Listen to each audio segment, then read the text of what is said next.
Evelyn Ashcroft pulled the sapphire brooch from the letter with bare hands and held it up to the morning light, and every thought she had ever had about her marriage collapsed into silence. It was hers. It had always been hers. And yet here it was, returned by a seamstress on Tremont Street who had found it pinned to another woman's gown. Nathaniel had given it away. Given away 80 years of Ashcroft blood like it was nothing. Evelyn set the brooch down on the desk, folded her hands, and made a decision that would change everything. If you're new here, subscribe and follow this story all the way to the end, and drop a comment telling me what city you're watching from. I want to see exactly how far this story travels. The letter had no name on the outside. That was the first thing Evelyn noticed when Mrs. Pratt set it on the breakfast tray. No sender, no return address, just her name written in a careful, deliberate hand that belonged to someone who had thought a long time before picking up the pen. She did not open it immediately. She finished her tea. She watched the summer light move across the east wall of the dining room, the way it did every morning at this hour, slow and golden and indifferent to everything happening beneath it. Then she broke the seal and read. She read it once, then she read it again. Then she set it face down on the table, pressed both palms flat against the wood, and breathed. The letter was from a woman named Carolyn Marsh, a seamstress on Tremont Street. The handwriting was plain and honest, and carried the particular weight of someone who had argued with themselves for weeks before finally deciding that silence was the worst choice. Mrs. Ashcroft, it began. I am not a woman who involves herself in the affairs of others. But I have a conscience, and I have seen something I cannot unsee. A young woman had been coming to Caroline's shop since January. Her name was Charlotte Winslow. She was 22, the daughter of a merchant ruined by debt and fire. She had been ordering gowns on a gentleman's coin, quietly, consistently, without explanation. 3 weeks ago, she had brought in a brooch for repair. A sapphire brooch, antique, with a ring of small diamonds around the setting. Caroline had recognized it immediately. Every woman of standing in Boston knew the Ashcroft sapphire. It had been in the family for 80 years. Evelyn had worn it to the governor's reception not 2 winters past. I am sorry, the letter ended. I believe a woman deserves to know the truth about her own life. Evelyn sat with that sentence for a long time. Then she stood across it to the writing desk in the east room, unlocked the small drawer on the right side, and placed the letter inside with the precision of someone filing a legal document. She locked the drawer, put the key in her pocket, went to the bell pull, and rang twice for Mrs. Pratt. Send word to Samuel Bradford's office, she said when the housekeeper appeared. Tell him I need to see him today. Tell him to bring his ledgers. Mrs. Pratt's eyes moved once to the writing desk, then back. Shall I tell him the nature of the business, ma'am? Tell him it concerns the estate accounts. Evelyn turned back to the window. And Mrs. Pratt, not a word of this errand to anyone. Not the kitchen, not Thomas, no one. Yes, ma'am. Thank you. When she was alone again, Evelyn allowed herself 1 full minute of stillness. She stood with her hands clasped loosely at her waist, spine straight, a posture so old it had stopped being effort long ago, and she thought about Nathaniel. 14 years. She had been 22 when she married him. He had been 30 already, building the shipyard that would eventually make him one of the most prosperous men in Massachusetts. He had not been effortlessly charming. She had never been drawn to effortless men, but he had been deliberate about it, which she had found more interesting. He worked at being worthy of regard. He did not always succeed, but he had tried, and she had respected the trying. She had believed for a very long time that underneath the ambition and the pride there was a man who was fundamentally honest. She pressed one hand against the window glass. It was cool even in summer, and the solidity of it was something she needed right then. She had been wrong about him. The question now was not how she felt. She knew how she felt. She had felt it the moment she read the letter, a kind of cold, certain grief, the way a bone knows it is broken before the pain arrives. The question was what she intended to do. Samuel Bradford arrived at 2:30. He was 60 years old, white-haired, lean in the careful way of a man who had always been lean and wore it like a quiet point of pride. He had handled the Ashcroft family's legal affairs for over 2 decades, had been present at Evelyn's wedding, had drafted the documents of her dowry arrangement, had sat across from her father in this very house more times than she could count. He set his worn leather satchel on the cushion beside him, rested his hands on his knees, and waited. "Thank you for coming quickly," Evelyn said. "Of course." He studied her face with the careful neutrality of a man who had learned not to lead. "You said it concerned the estate accounts." "It does. But first, I need to ask you something directly, and I need you to answer me the same way." She held his gaze without blinking. "Have you at any point in the past 2 years been made aware of any transactions involving the Ashcroft land deeds or timber rights that were not brought to my attention?" The silence lasted 3 seconds. That was enough. "You already know something," Evelyn said. "Mrs. Ashcroft." "Samuel." Her voice did not rise. It didn't need to. "I am not asking you to protect me from information about my own property. I am asking you plainly. What do you know?" He held her gaze for a moment longer. Then he opened the satchel and began removing papers. "6 months ago," he said slowly, "I received a document for my review.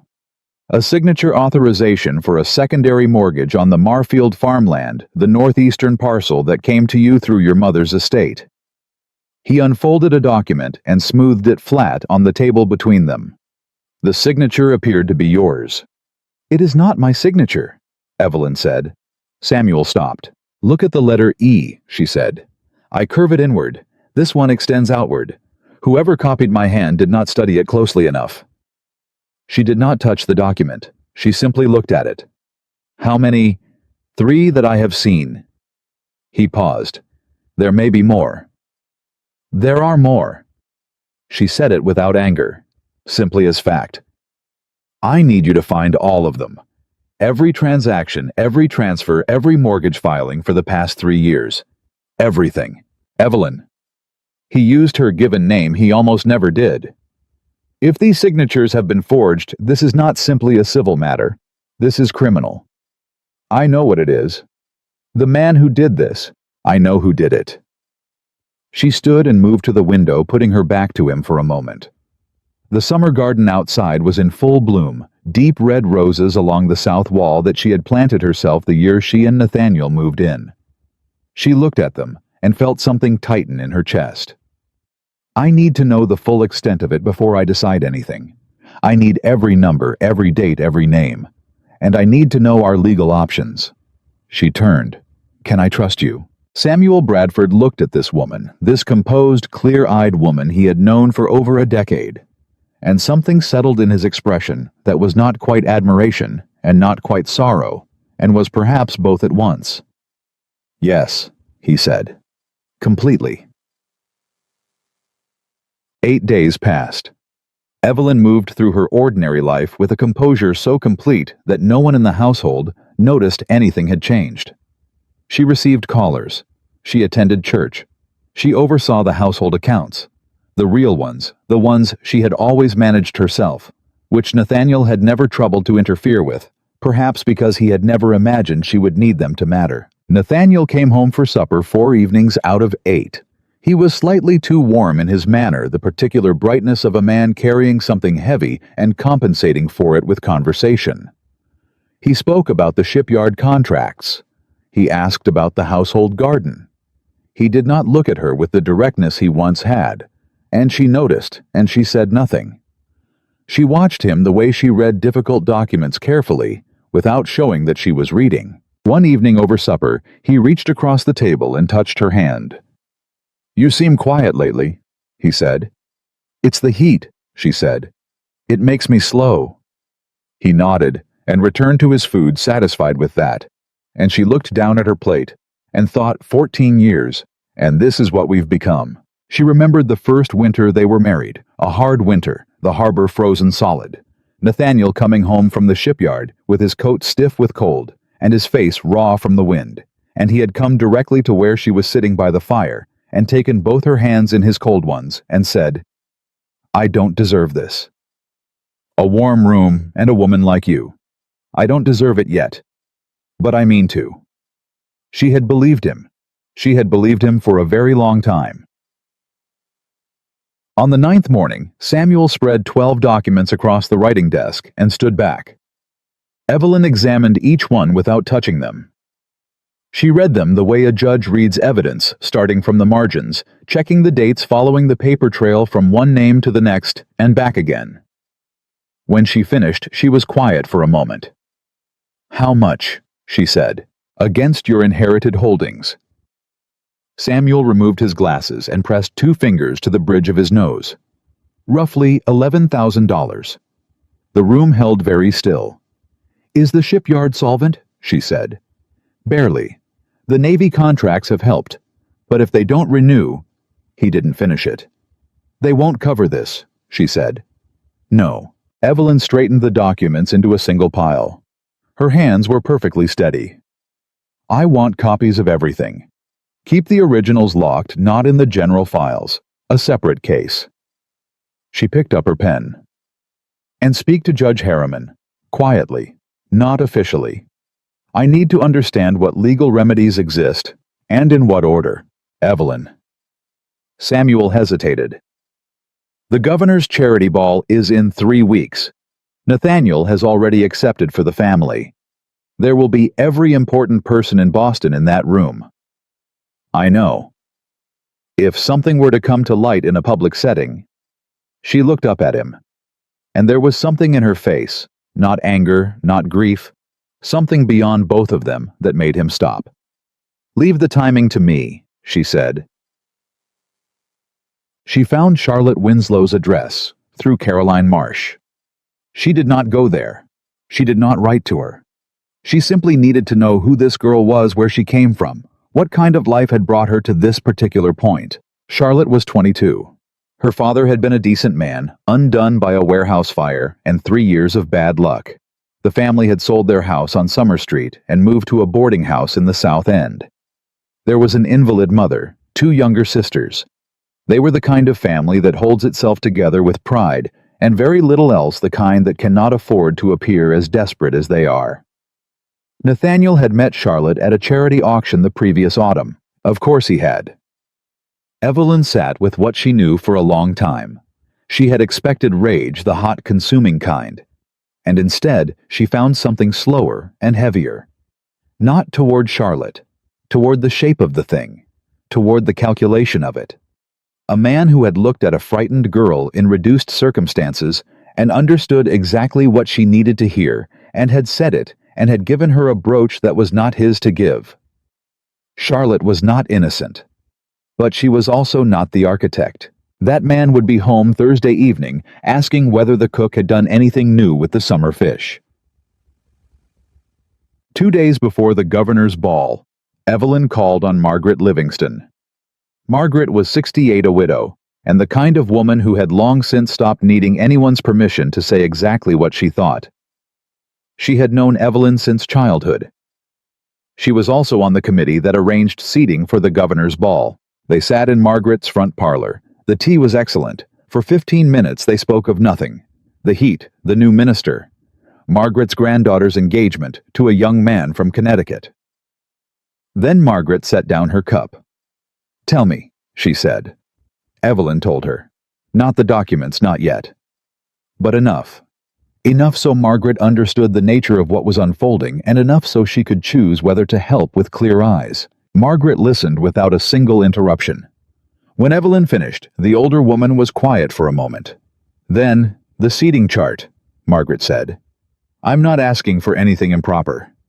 To ensure a certain young woman is placed beneath the brightest chandelier in the room, where every person of consequence in Boston can observe her throughout the entire evening."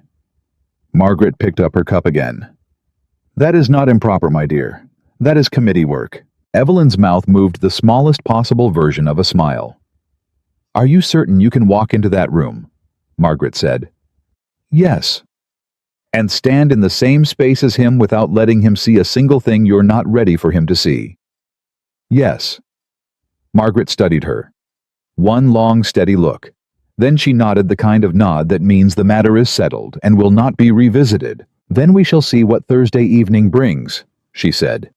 "I have always believed that the truth properly presented is the most elegant thing in any room."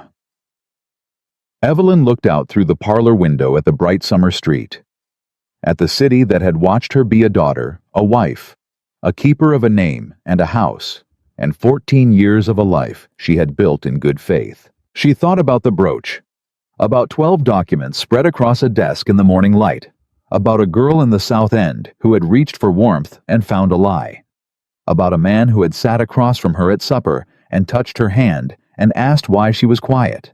And she thought about Thursday evening, about the moment the doors of the governor's ballroom opened, about what it meant to walk into a room and already know everything the room did not yet know you knew. She set her teacup down.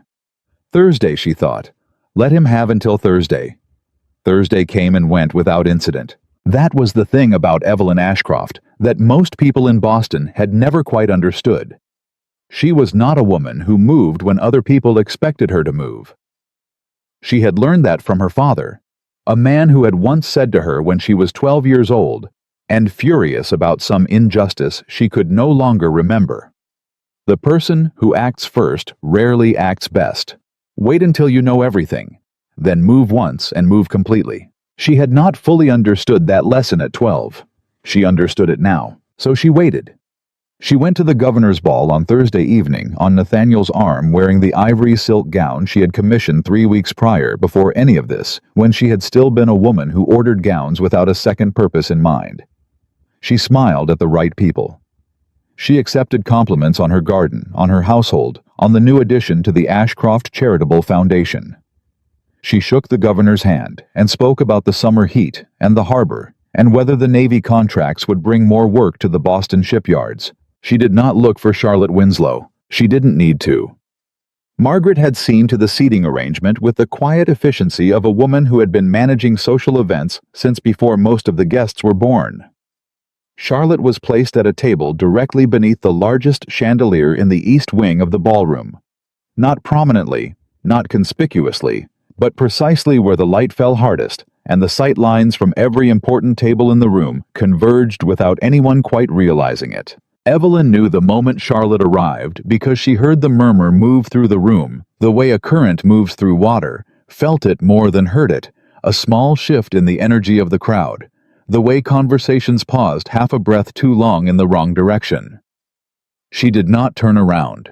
She was speaking with Judge Harriman's wife about the new schoolhouse being built in Roxbury, and she kept speaking, kept her eyes exactly where they were, kept her expression exactly as it was, and let the murmur pass through the room like weather. Nathaniel was across the ballroom.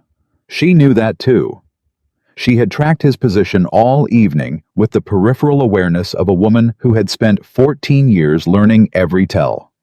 Her husband had the way he stood when he was nervous, the way he laughed when he was performing confidence rather than feeling it, the particular angle of his shoulders when someone in the room had his attention in a way he did not want anyone else to notice. His shoulders were at that angle now. She excused herself from Mrs. Harriman with a warm smile and moved toward the refreshment table, taking the long route, the one that curved past the east wing. She did not stop. She did not slow. She simply passed close enough to Charlotte Winslow's table to see in a single glance what every other woman in the room had already seen. The brooch.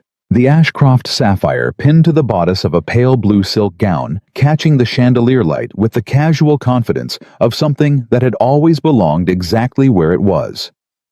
Evelyn kept walking. Her hands were steady. Her pace was even. And inside her chest, something that had been very tightly controlled for 9 days made one single movement like a door shifting a fraction on its hinges, and then was still again. She reached the refreshment table, accepted a glass, turned to find Margaret Livingston at her elbow. "Well," Margaret said quietly, looking nowhere in particular. "She's wearing it." "Yes," Evelyn said. "Half the room has noticed." "I know. And the other half will notice within the hour." Margaret lifted her own glass. "How are you?" "I'm perfectly fine." "You are a remarkable liar," Margaret said with something that was not quite approval and not quite admiration, but lived somewhere between them. "What do you need from me tonight?" "Nothing yet." Evelyn looked out across the ballroom. "Tonight, I only needed to see it for myself. And now that you have..." Evelyn was quiet for a moment. Then she said, "Now I know exactly what I'm dealing with." She said it the way a woman says something, when she has already decided everything that comes next, and is simply waiting for the world to catch up. The ride home that evening was silent. Nathaniel sat across from her in the carriage, his elbow on the window ledge, his face turned partly away. He had drunk more than usual. Not, obviously, not in a way that anyone at the party would have noticed, but she noticed. She always noticed. He was the kind of man who became more careful when he was anxious, more precise in his movements, as if the act of controlling small things could protect him from the large ones. "Good evening," he said finally, when they were halfway down Beacon Street. "Yes," she said. The Harrimans were in good form.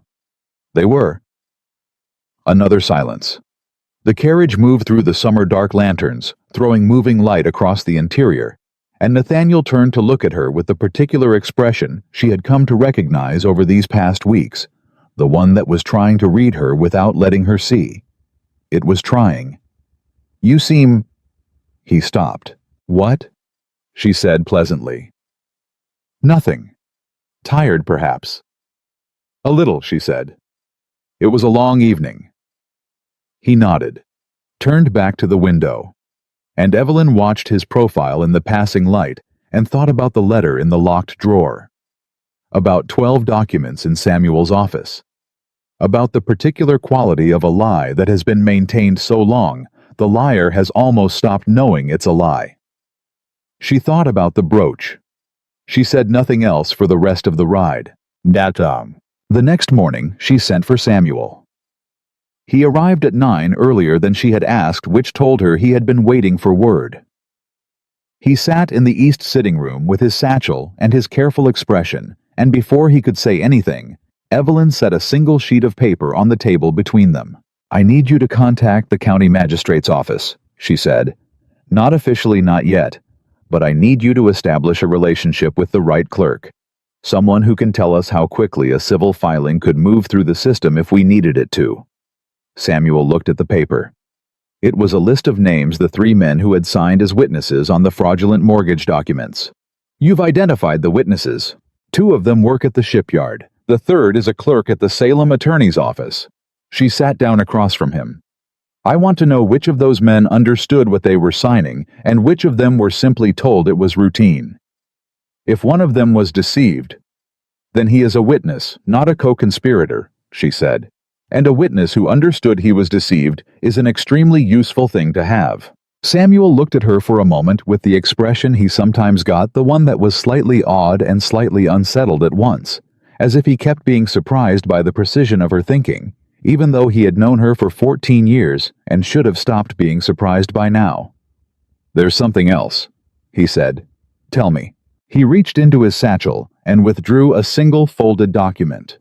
He set it on the table without opening it. "Last week I received word from an associate in Salem. The attorney Nathaniel used for the secondary mortgages, a man named Crowell, has apparently also been filing on behalf of a third party, a business partner."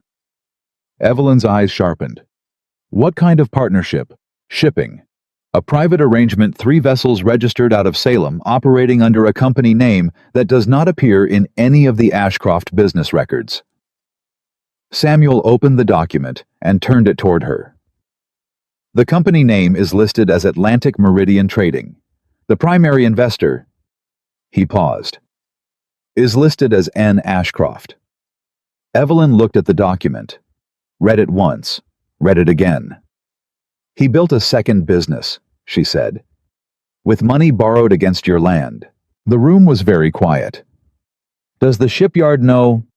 His foreman and 3 of his senior partners believe the Navy contracts are financing the expansion. They have no knowledge of the secondary mortgages or the Salem operation. And if the Navy contracts don't renew, the shipyard cannot service the debt. The land parcels go to the creditors. Atlantic Meridian, which Nathaniel controls separately, survives with whatever capital he's moved into it.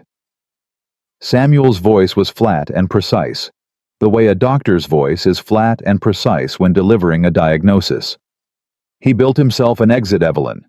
If everything collapses, he walks away from the Ashcroft name and the Ashcroft debt and starts again in Salem under a different structure.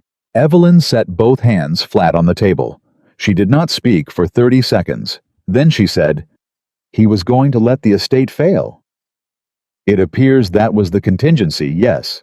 The land my mother left me. The timber holdings my father built over 40 years. The farmland that has been in this family since before this country had a constitution." Her voice was completely level. It was the most frightening thing Samuel had ever heard. He mortgaged all of it. And if it failed, he had already arranged to be somewhere else. Yes. And Charlotte Winslow was what part of the new life in Salem? Samuel said nothing. He didn't need to. Evelyn stood. She walked to the window. She stood there with her back to him for what felt like a very long time, and Samuel waited because he had learned long ago that this woman's silences were not empty. They were where she did her most important thinking. When she turned around, her face was composed. Completely, almost frighteningly composed. "I need 3 things," she said. "First, I need copies of the Atlantic Meridian documents filed with the county registrar. Every page. Second, I need you to speak to the Navy Contracts Office. Quietly. I want to know the exact renewal date and whether there is any flexibility in the timeline." She picked up her pen. "And third, I need you to find out whether Charlotte Winslow has any legal counsel." Samuel blinked. "Charlotte Winslow. She was deceived," Evelyn said. "She is 22 years old. Her family is in a boarding house in the South End, and she is carrying property that was taken from me under false pretenses. She deserves to know what she has actually been given and by whom." She met his eyes. "She is not my enemy, Samuel. She is evidence." 3 days later, Evelyn did something she had not done in 9 years. She went to see her godmother's oldest friend, a woman named Patience Aldridge, who was 71 years old and had spent the better part of her life as the closest companion of Boston's governing class, without ever holding a single official position. Patience knew everyone. More importantly, Patience remembered everything. Every scandal, every arrangement, every gentleman's agreement made over port and candlelight in the rooms where women were not supposed to be listening. Evelyn had known Patience since she was a child. Patience had attended her wedding. She had sent a gift when Evelyn lost her first pregnancy, and another when she lost the second, and she had not mentioned either of those losses in the years since, which was exactly the right thing to do, and which Evelyn had never forgotten. They met at Patience's house on Chestnut Street in the back sitting room that looked over the garden. Patience was small and white-haired, and moved with the careful deliberateness of a woman who had long since made peace with her body's pace, and she poured the tea herself, because she had never entirely trusted servants with the ritual of it. "You look well," Patience said, which was how she always began. "Thank you," Evelyn said, which was how she always answered. They went through 10 minutes of everything that was not the reason for the visit. The weather, a mutual friend's recent illness, the new family that had taken the Prescott house on Marlborough Street. Then Patience set down the teapot and said, "What do you need to know?" "I need to know about a man named Crowell," Evelyn said. "An attorney in Salem." Something moved in Patience's eyes. "James Crowell." "You know him." "I know of him." Patience picked up her cup. "He has been involved in 3 separate property disputes over the past decade, all of which were settled quietly, and all of which involved signatures that were later questioned." Questioned by whom? By people who eventually decided that the cost of questioning them publicly was higher than the cost of accepting the settlement. Patience looked at Evelyn over the rim of her cup.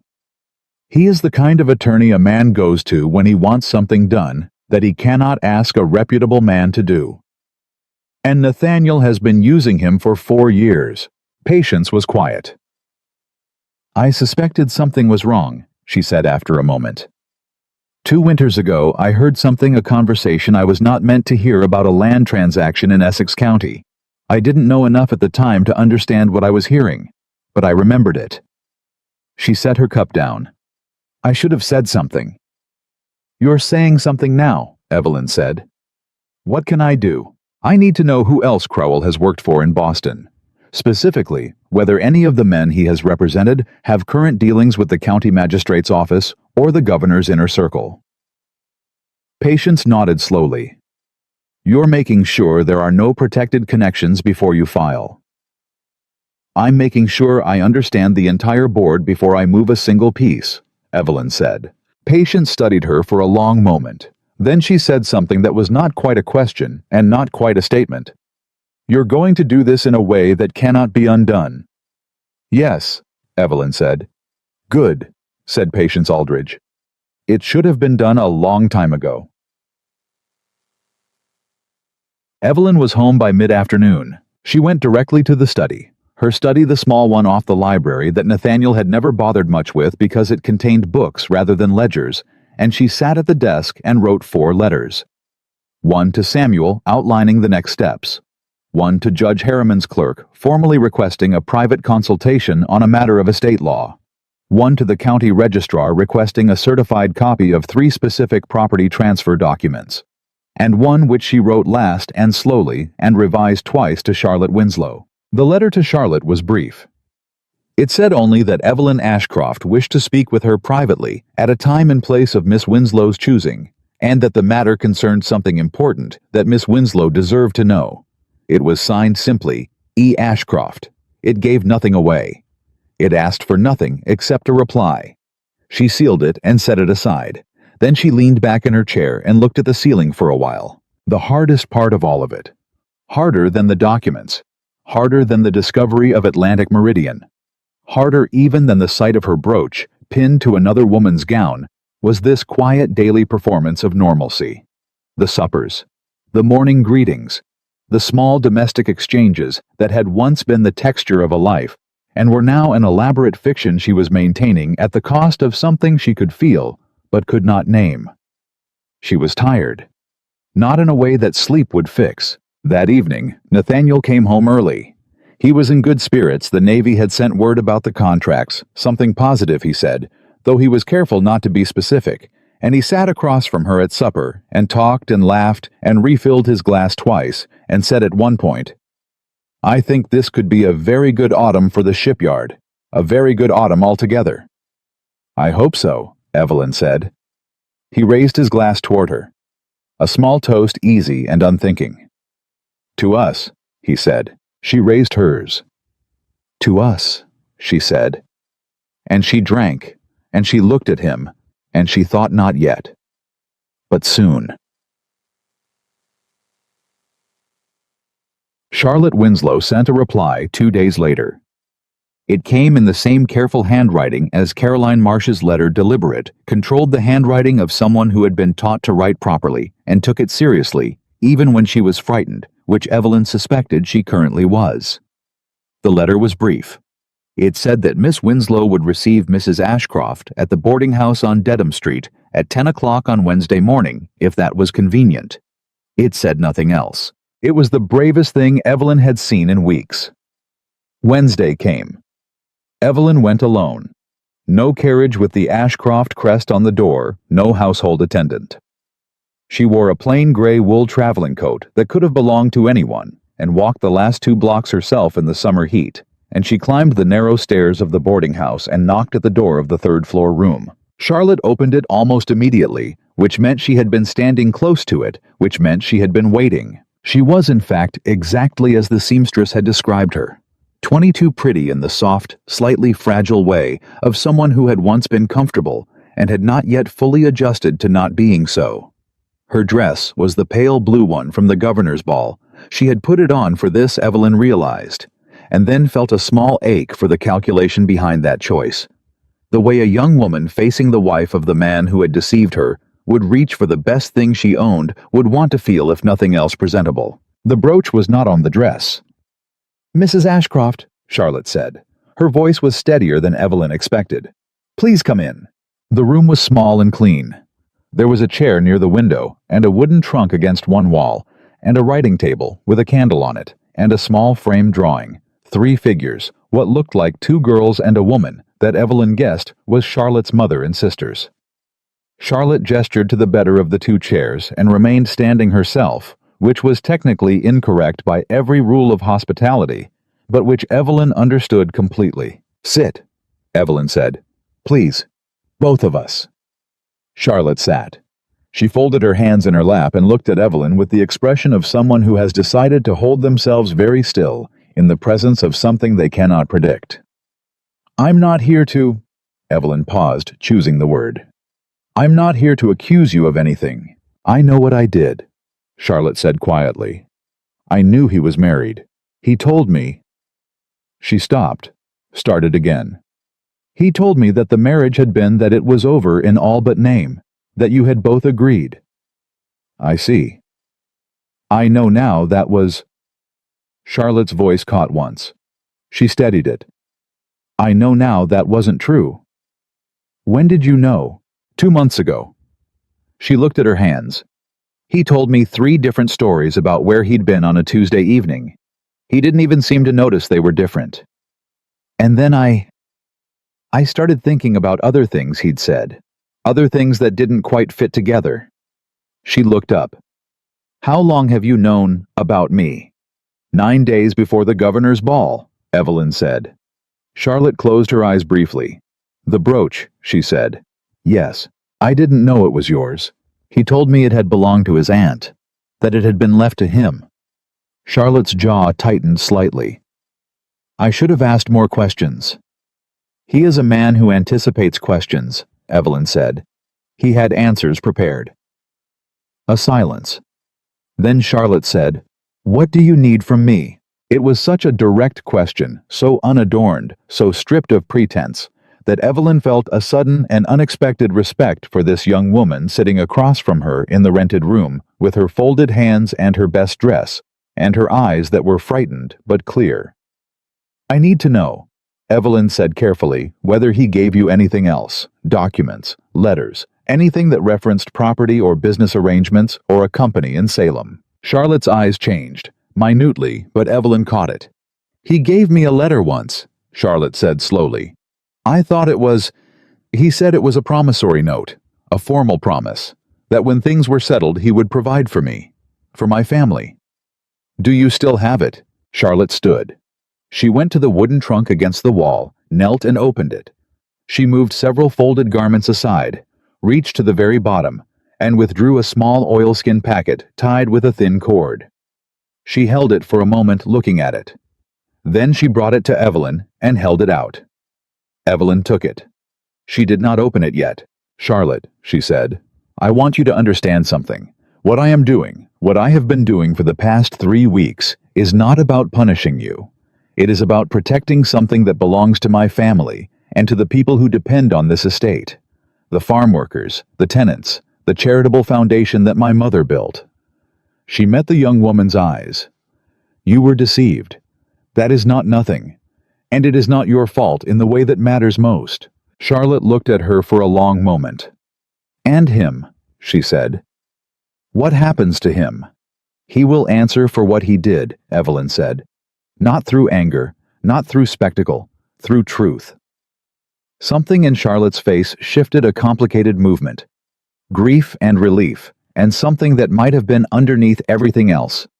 The particular feeling of a person who has been carrying a secret alone for too long and has finally set it down. "What do I do now?" she said. "For the moment, nothing. Simply go about your days. If he contacts you, you may speak with him as you normally would." Evelyn stood tucking the oilskin packet into the inside pocket of her coat. "But if he asks about any documents, any papers he may have given you, tell him you don't know what he's referring to." "And afterward," Evelyn looked at her. "Afterward," she said, "you will have a choice to make about what you want your life to be, and I believe you will make a better one than the last." She left the boarding house and walked back to where her driver was waiting, and she did not speak the whole way home. She sat with the oilskin packet in her coat pocket and the weight of what it contained and what it meant. And she thought about Nathaniel, about the letter he had written, the promises he had made, the life he had been quietly constructing in the margins of the one she thought they shared. He had been very thorough. She had to give him that, but he had not been thorough enough. Yuck. When she arrived home, Mrs. Pratt met her at the door. "Mr. Bradford is here, ma'am," she said.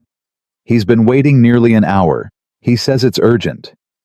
Evelyn handed over her coat, keeping the pocket's contents in her hand, and went directly to the east sitting room. Samuel was standing when she entered, which he almost never did. He had the look of a man who had spent the last hour rehearsing something difficult. "Samuel," she said, "sit down and tell me." He sat. He opened his satchel and removed a single document thicker than the others, folded several times. "The Navy contract renewal," he said. "My contact at the contracts office sent word this morning. The final renewal decision is being made in 6 weeks. That's sooner than I thought." "Yes." He paused. "And there's more. Nathaniel was at the contracts office 3 days ago. He made a formal presentation. He was apparently very persuasive, very confident." Samuel looked at her carefully. "He is operating as though he has already secured the renewal. He has spoken to 2 of his senior shipyard partners about expanding the workforce. He has made commitments." "He's accelerating," Evelyn said. "Yes, which means he is trying to move faster than I am." She sat down slowly and looked at the document in her hands, the one from Charlotte, still folded, still unopened. "He doesn't know what I know, but he knows something is shifting. He can feel it." "How?" "Because he is a careful man," she said. "And careful men recognize when the atmosphere around them changes, even when they can't identify why." She looked up. "He's trying to secure himself before I can act." "Then we need to move." "We will." She set the document on the table and opened the oilskin packet from Charlotte, unfolded the letter inside, read it twice, then handed it to Samuel. "This changes the timeline." Samuel read it. His expression, already serious, went very still. "This is a transfer document," he said. He was transferring an ownership stake in Atlantic Meridian to Charlotte Winslow, Evelyn said, dated 4 months ago, which means he was setting up a structure where if anyone ever examined Atlantic Meridian too closely, there was a named non-Ashcroft party holding a partial interest. She looked at him directly. He was using her as legal cover, Samuel, not just as... She stopped. He was using her in every possible way. Samuel set the letter down very carefully. The way a person sets something down when they are afraid of what their hands might do if they hold it any longer. "Evelyn," he said, "what do you want to do?" She was quiet for 5 full seconds. Outside the window, the summer afternoon moved on without them. Birds' cartwheels, the distant sound of the harbor. The ordinary music of a city that had no idea what was being decided in this room. "I want to file," she said. "Not today, not this week. I want every document in order first. I want Judge Harriman's clerk to have reviewed everything. I want the magistrate's office to be prepared." She looked at Samuel. "And then I want to do it in a way that is public enough that it cannot be quietly settled or negotiated away. I want it to be visible."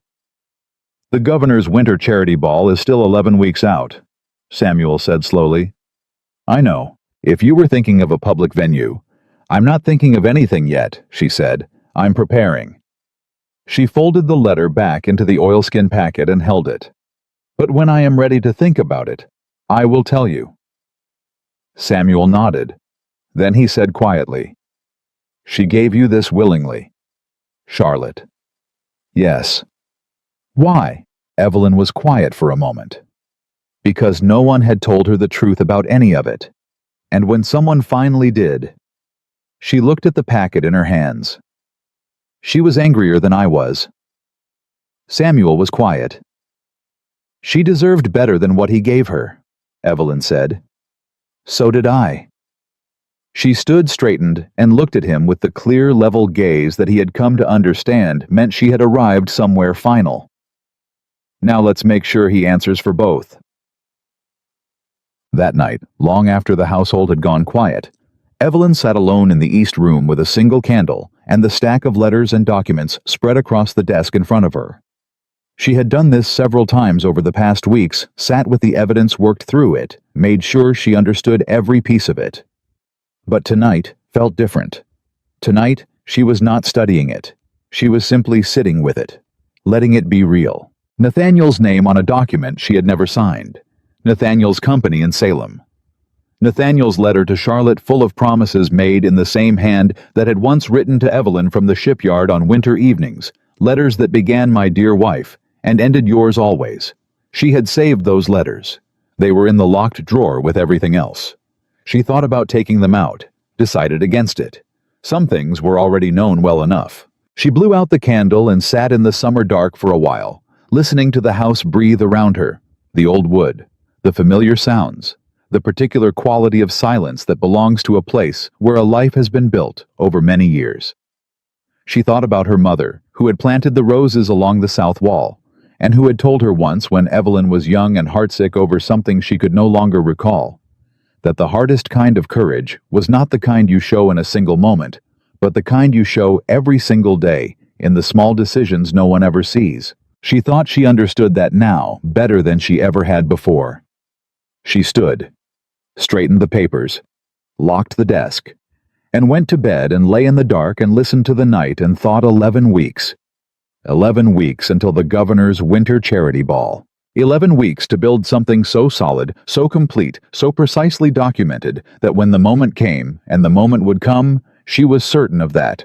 Now there would be nothing left to question. No room for a quiet settlement. No possibility of a private arrangement. No way for a careful, thorough, quietly ruthless man to look at what was coming and find an exit he had not yet been closed out of. She had the documents. She had Charlotte. She had Samuel and Margaret and Patience, each of them holding a piece of something larger. All she needed now was time. 11 weeks, she thought again, and closed her eyes. He can have 11 weeks. 11 weeks is a long time when you are waiting. It is almost no time at all when you are building. Evelyn learned this in the way she learned most important things, not from being told, but from living it day by day through the particular discipline of a woman who had decided that this would be done correctly or not at all. She rose early. She worked late. She corresponded with Samuel every 2 days. She met with Judge Harriman's clerk on 3 separate occasions, each meeting shorter and more specific than the last, each one closing another door that Nathaniel might otherwise have walked through. She did not rush, but she did not rest. The weeks moved. August turned heavy and slow the way Boston summers do before they finally break. September came with the first cool evenings and the smell of wood smoke from the hills. October arrived quietly, and with it the final confirmation from the Navy Contracts Office the renewal had been approved. Nathaniel came home that evening with a bottle of French wine he had been saving and set it on the supper table with the satisfaction of a man who believes his future has just been secured. "To good news?" he said, pouring 2 glasses. "To good news," Evelyn said and drank. She had known about the Navy renewal for 6 days. Samuel had told her the morning the letter arrived at the contracts office before Nathaniel had even been officially notified. She had sat with that knowledge for 6 days and said nothing, and now she sat with the wine and watched Nathaniel's face in the candlelight, satisfied, expansive, already moving in his mind toward the next thing, and she thought about what it meant that he could look at her this way. With such ease, such perfect, practiced ease. "The expansion will begin in the spring," he said. "New dry dock. Probably 40 additional men." "That's a significant undertaking," she said. "It's a significant opportunity." He set his glass down. "Boston is changing. The men who position themselves correctly now will define the next 20 years. And you intend to be one of them." "I intend for us to be," he said, and looked at her with an expression that was so precisely calibrated to warmth and partnership that for one single moment, something in her chest moved old muscle memory, the reflex of a woman who had loved this man for a long time. And then it was gone. "Of course," she said. He went to bed happy that night. She stayed in the East Room until midnight, going over the final documents with Samuel's annotations in the margins, checking every date, every name, every number. When she was finished, she locked them in the case she kept under the floorboard behind the writing desk, a precaution Samuel had suggested and she had adopted without question. Then she went upstairs and lay in the dark beside her sleeping husband and stared at the ceiling and counted the days. 22 remained. The first crack appeared 9 days before the ball. It came not from Nathaniel, but from the shipyard, specifically from a man named Gerald Howe, one of Nathaniel's 3 senior partners, who had apparently spent the better part of a Tuesday afternoon trying to reconcile the shipyard's financing records with the expansion projections, and had arrived at numbers that did not add up in any direction he tried. Samuel heard about it through his contact at the contracts office, who had heard it from Howe's own clerk. Howe had not yet gone to Nathaniel with his questions. He had gone instead to a junior attorney he trusted, which was the kind of decision a man makes when he suspects the person he would normally go to might be part of the problem. Howe is already suspicious.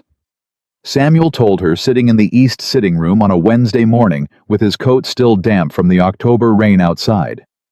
He hasn't filed anything. He hasn't spoken to anyone official.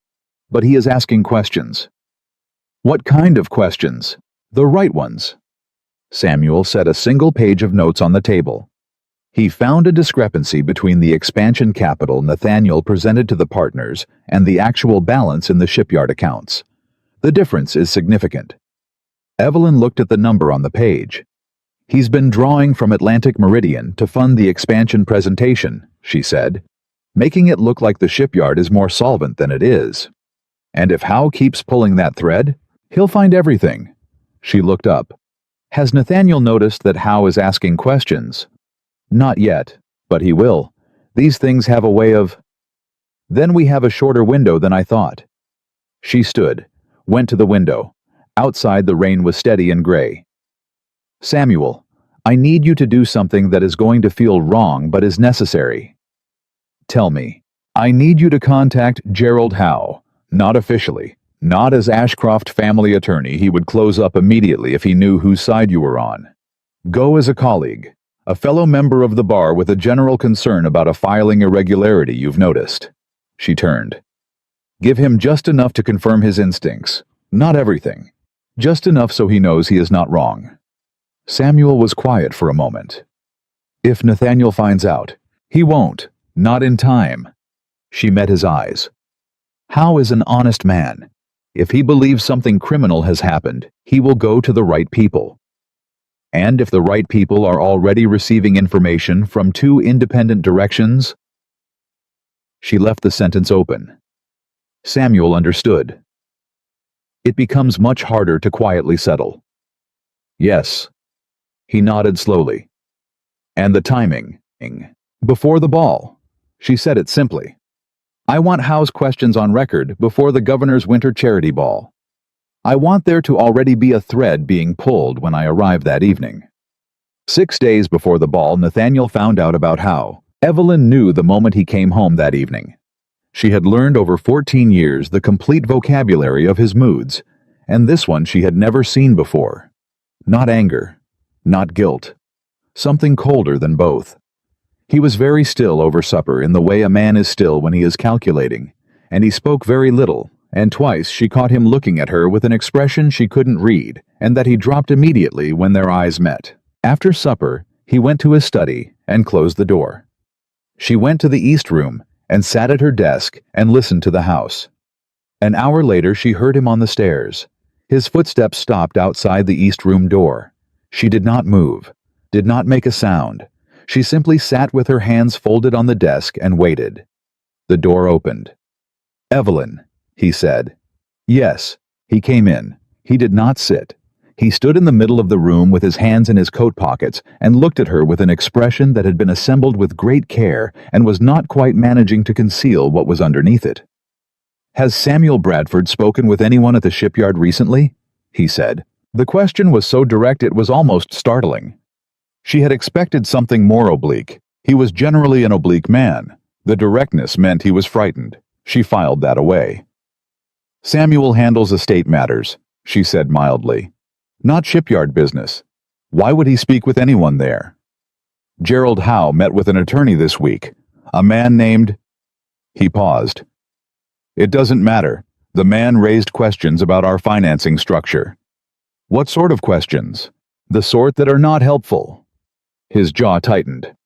I want to know if this came from anywhere close to home. She looked at him steadily. Are you asking me if I've been speaking to Gerald Howe's attorney? I'm asking if you know anything about it. Nathaniel. She kept her voice perfectly even. I manage this household. I chair the Charitable Foundation Committee. I correspond with Samuel about the estate holdings that came from my family. She let a small pause settle.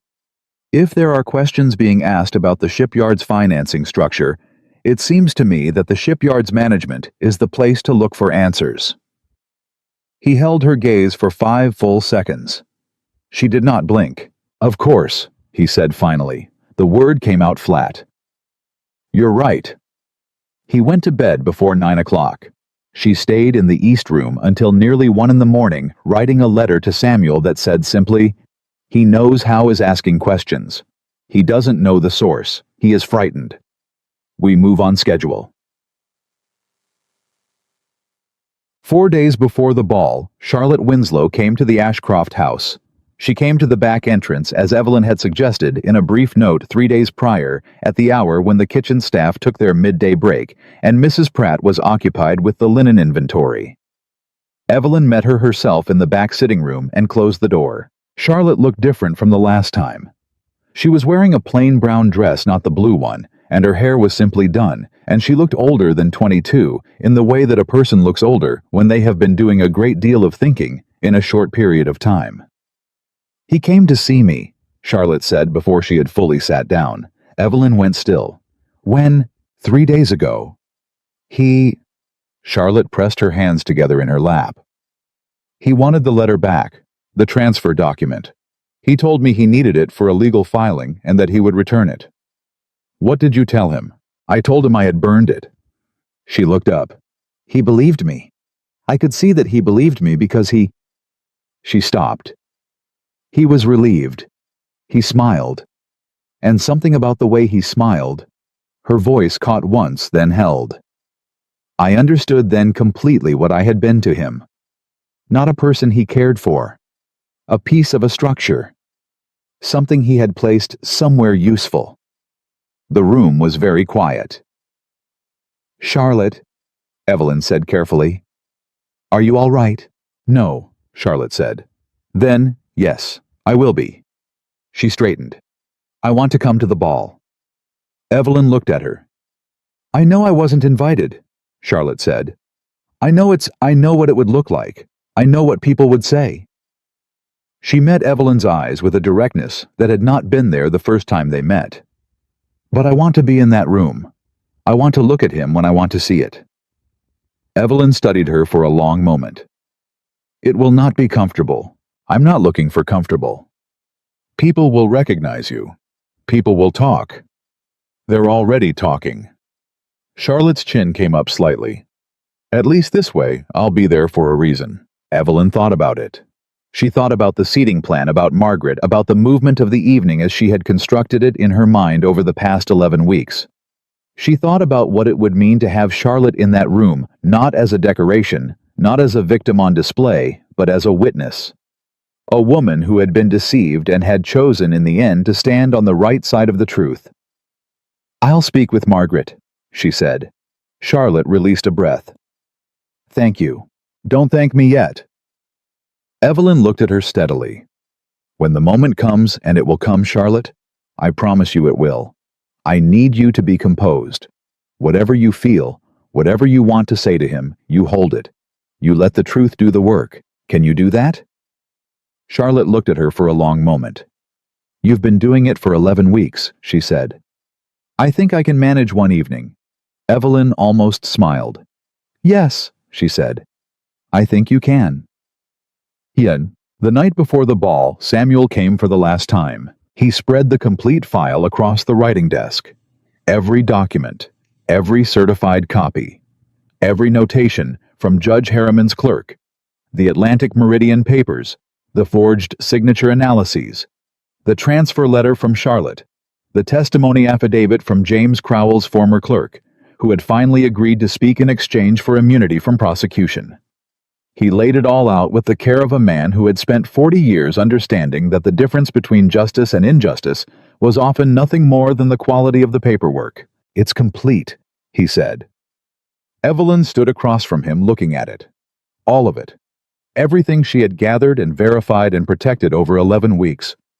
She looked at it the way a person looks at something they have built a long time and are seeing whole for the first time.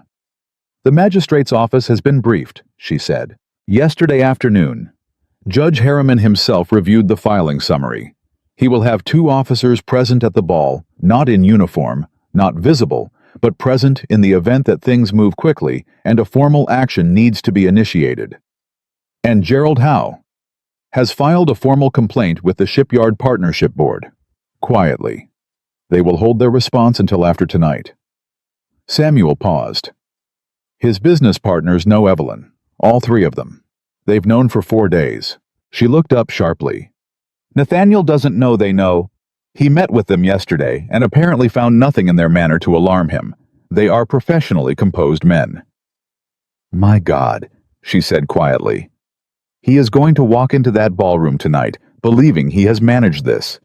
Believing Howe is an isolated problem. Believing the Navy contract secures him." Samuel looked at her. He has absolutely no idea what is in that room waiting for him. The weight of that settled over her, not triumphant, not cruel. Something more complicated, something that felt almost like grief for the man she had thought she married, and something that felt almost like relief that she had not in the end been wrong about herself. "The governor," she said. "He's expecting me to address the guests. At 9 o'clock, the usual charitable foundation remarks." Samuel looked at her carefully. "What you say beyond the foundation remarks is entirely at your discretion. I know." She began to stack the documents back into order. "I want copies of everything given to the governor's secretary before the ball begins. Delivered this evening not through official channels. A personal delivery from you with a note explaining that the contents are relevant to a legal matter currently before the county magistrate. Consider it done." He watched her hands moving through the papers steady, certain, methodical. "How do you feel?" She stopped. Considered the question honestly, the way she rarely allowed herself to. "I feel," she said slowly, "like a woman who has been walking a very long road and can finally see where it ends."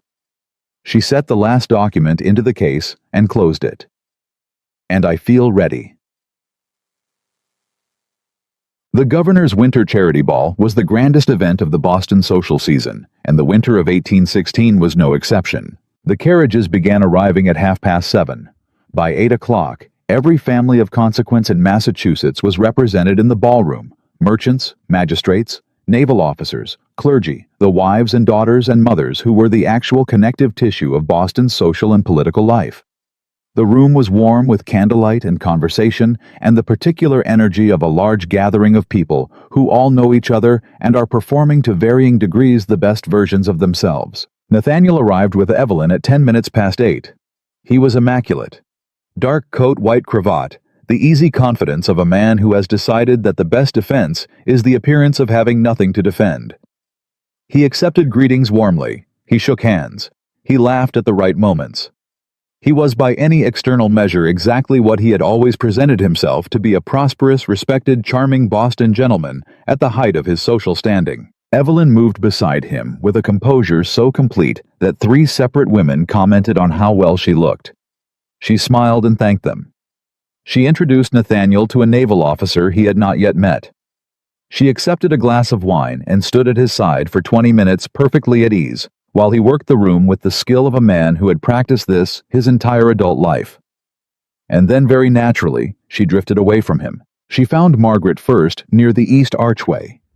Margaret was wearing dark green silk and the expression of a woman who had been quietly preparing for this evening for 11 weeks and was experiencing something very close to satisfaction. "Everything is in place," Margaret said low enough for only Evelyn. "Charlotte is at the corner table on the left. Your seat is at the governor's table center. Samuel is near the south entrance." She paused. "Harriman's men are in the hall." "Thank you," Evelyn said. "Don't thank me. Win." Margaret touched her arm once, a brief firm pressure, and moved away into the crowd. Evelyn stood for a moment and let herself feel the room. Let it settle around her, the warmth, the noise, the movement of 200 people who had no idea what this evening was going to become. Then she saw Nathaniel find Charlotte. It happened across the room, and she saw the exact moment he registered Charlotte's presence. The half-second stillness in his body, the quick calculation in his eyes, the controlled recovery into something neutral. He looked away from Charlotte, and his gaze moved through the crowd, and found Evelyn without him, seeming to search for her. Their eyes met. She smiled at him, warmly, pleasantly. The smile of a wife who is comfortable at a party. He smiled back. And she watched the slight relaxation in his shoulders. He had looked for threat and seen none. And she thought not yet. One more hour. She went to find the governor. Governor Brooks was a heavy-set, good-humored man who had always liked Evelyn, and who had, she knew, already spoken with his secretary about the documents Samuel had delivered the previous evening. He received her with the particular warmth of a man who is holding something significant and is being careful not to show it. "Mrs. Ashcroft," he said, "you look very well this evening." "Thank you, Governor. I wonder if I might speak with you for a moment privately before I address the guests." He looked at her. Something in his expression confirmed what she already suspected. He had read Samuel's delivery. He understood at least in outline what the evening held. "Of course," he said. "Come." They stepped aside into the small anteroom off the main hall, and the door closed behind them. "The documents my attorney delivered," she said. "I've reviewed them," the governor said. His voice was careful. "Mrs. Ashcroft, the allegations contained in those documents, if substantiated, represent serious criminal misconduct. They are substantiated," she said. "Every page is certified. Every signature analysis has been reviewed by an independent expert.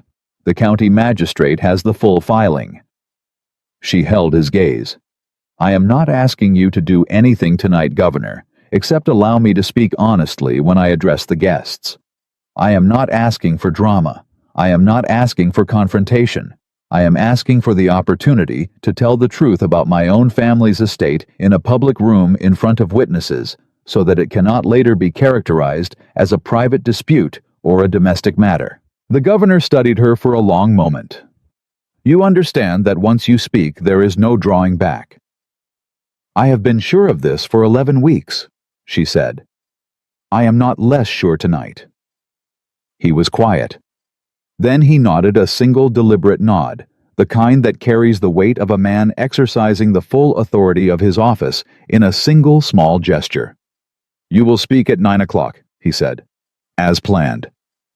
"Thank you, Governor." She walked back into the ballroom, and the noise and warmth of it received her, and she moved through it toward her seat at the governor's table, with a steadiness in her step that came from somewhere below, composure from something that was simply at its root, the absence of doubt.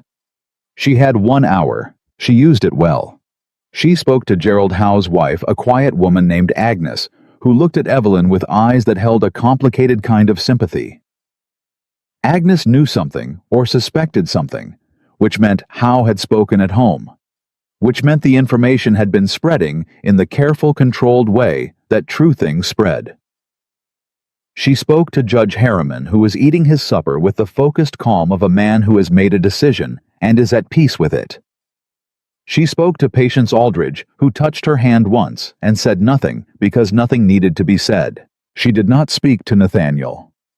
He found her at 8:30 at the edge of the dance floor and stood beside her with his wine and his easy manner and said, "You seem distant tonight." "Do I?" she said. "Everything all right?" "Everything is fine," she said. "I always find these evenings a little consuming." He nodded, looked out at the room. "How is here?" he said almost casually. "I noticed. We spoke briefly. He seemed himself." A pause. "I think I may have overcomplicated things in my mind this week. Worried where there was no need to worry." She looked at him. "You should trust your instincts," she said quietly.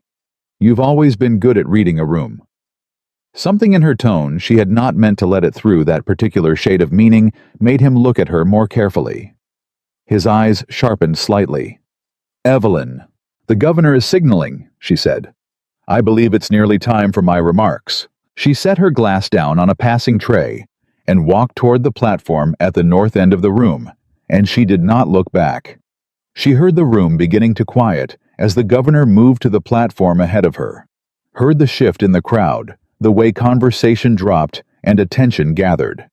200 people turning toward the front of the room. 200 people who were about to hear something they would remember for the rest of their lives. The governor made his introduction. She was a pillar of Boston society, a dedicated servant of the charitable foundation her mother had built, a woman whose family had shaped this city for 2 generations. He was pleased to invite her to address the assembled guests. She walked to the platform. She stood at the lectern and looked out at the room. 200 faces, candlelight, an evening dress, and the particular attentiveness of a crowd that expects a short charitable speech and is settling in for exactly that.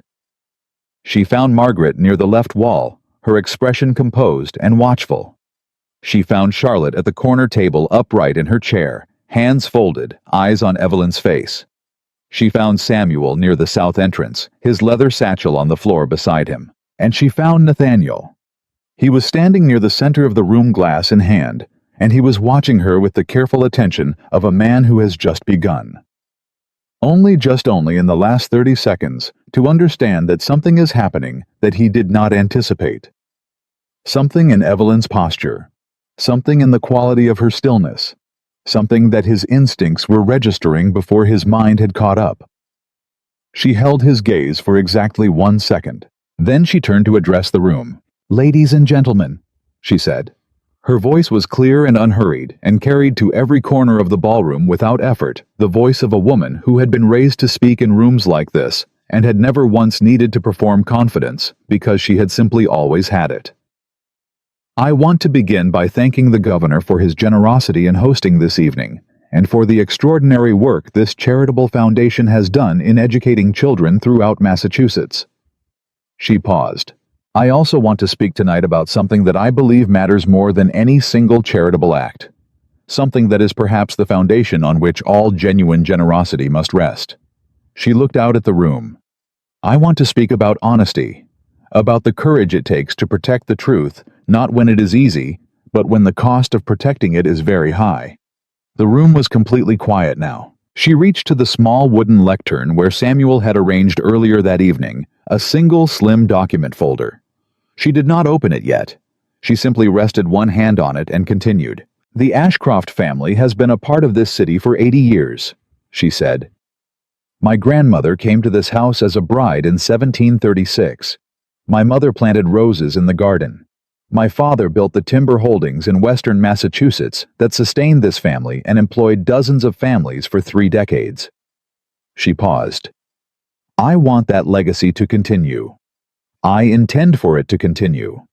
But I have learned in recent months that a legacy can only be protected if the people who hold it are willing to name what threatens it clearly, publicly, and without flinching." She opened the folder. "Over the past 4 years, property that was left to me by my mother and my father, land, timber rights, and farmland in 3 counties of this state, has been mortgaged without my knowledge or consent.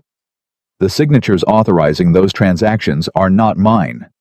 They have been analyzed by an independent expert retained by the county magistrate's office, and they are forgeries." She looked up. "The total debt secured against my inherited property without my knowledge amounts to $11,000.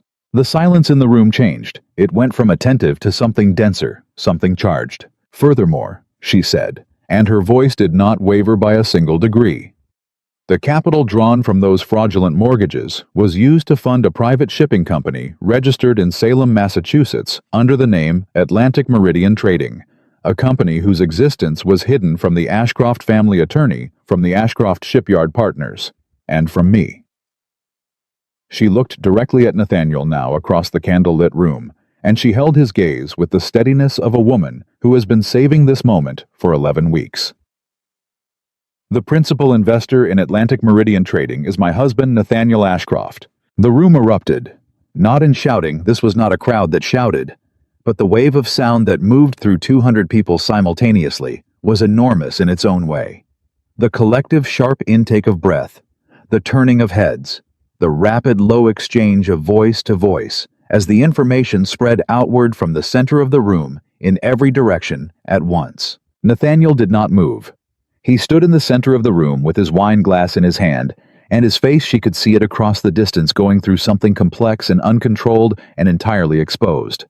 all the careful assembly of his expression coming apart under the weight of something he had never permitted himself to truly anticipate. She let the sound of the room run for 5 seconds. Then she raised her hand slightly and the room quieted because it was that kind of room and she was that kind of woman. "I want to be clear about what I am doing and what I am not doing," she said.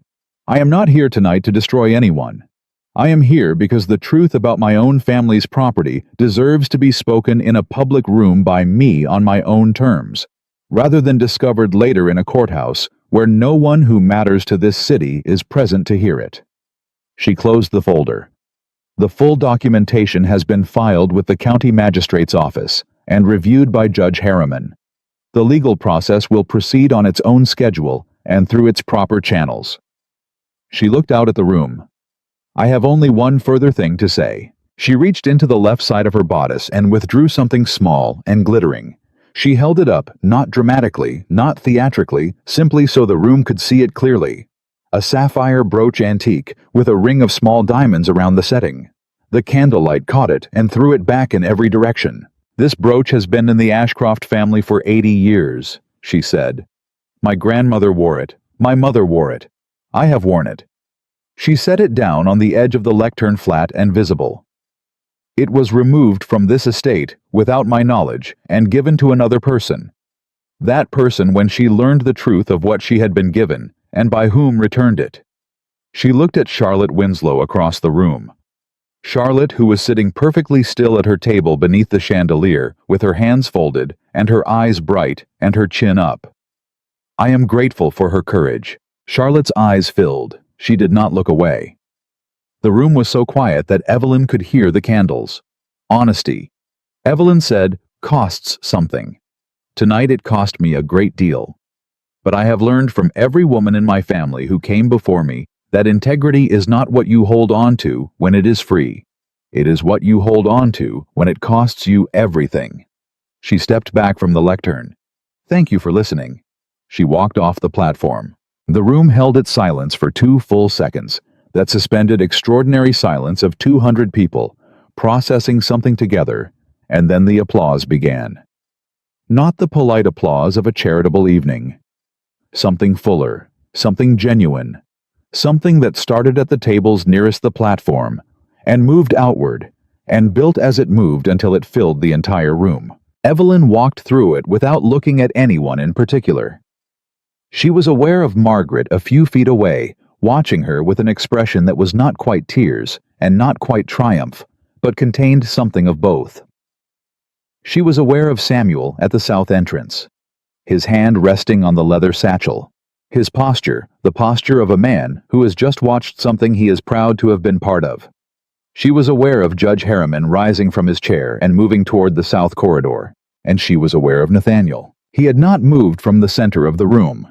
He was still standing exactly where he had been when she had begun speaking, and the crowd had shifted and resettled around him in the way a crowd shifts around something that has become very still and is difficult to look at directly. His glass was in his hand. His face was, she could only see part of it at this angle, white, completely white. The particular color of a man who has just watched the entire architecture of his carefully constructed life collapse in the space of 6 minutes. She did not go to him. She went to Charlotte Winslow. Charlotte had stood when the applause began, and she was still standing, and when Evelyn reached her table, she extended her hand, not offering it to be shaken, but simply extending it open, the way you extend a hand to someone who has been standing in the cold for a very long time. Charlotte took it. "You did it," Charlotte said. Her voice was barely above a whisper. "We did it," Evelyn said. They stood like that for a moment. 2 women, one on each side of a deception that had cost them both something real, and the applause moved around them like weather, like something natural, like something that had always been coming and had simply needed the right moment to arrive. Across the room, Nathaniel set his glass down on a passing tray.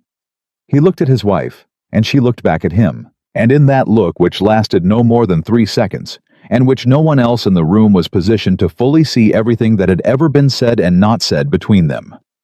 Everything built and broken and hidden and exposed passed between them without a single word. Then Judge Harriman appeared at Nathaniel's shoulder with 2 men who were not in uniform, but whose bearing made their purpose clear to anyone paying attention. Nathaniel did not fight it. He was not that kind of man. He went quietly, as he had done everything else carefully controlled, with the last of his dignity held against his chest, like something he was still not ready to set down. The room watched him go, and then the room turned back to Evelyn Ashcroft, who was standing with Charlotte Winslow's hand in hers and the sapphire brooch on the lectern behind her, and 80 years of her family's name intact around her like armor. She had built herself from the truth, and the applause, which had never fully stopped, rose again, and this time it did not stop at all.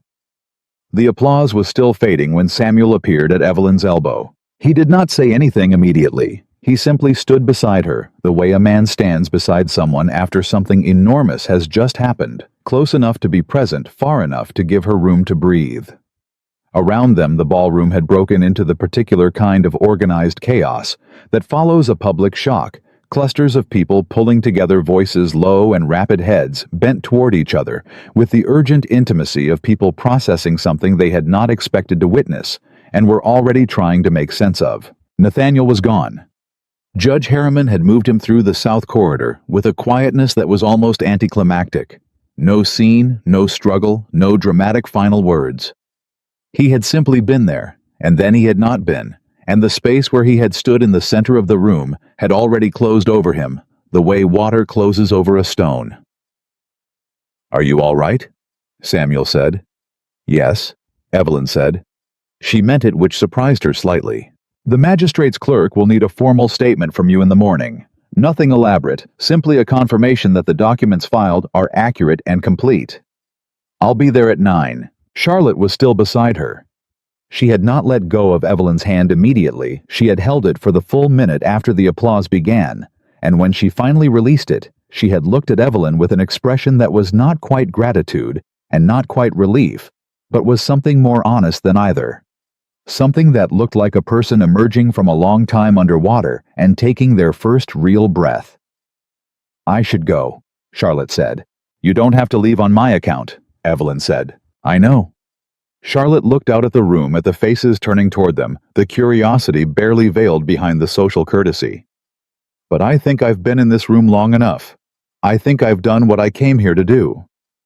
She picked up her small evening bag from the table. Then she stopped, turned back. "Mrs. Ashcroft Evelyn."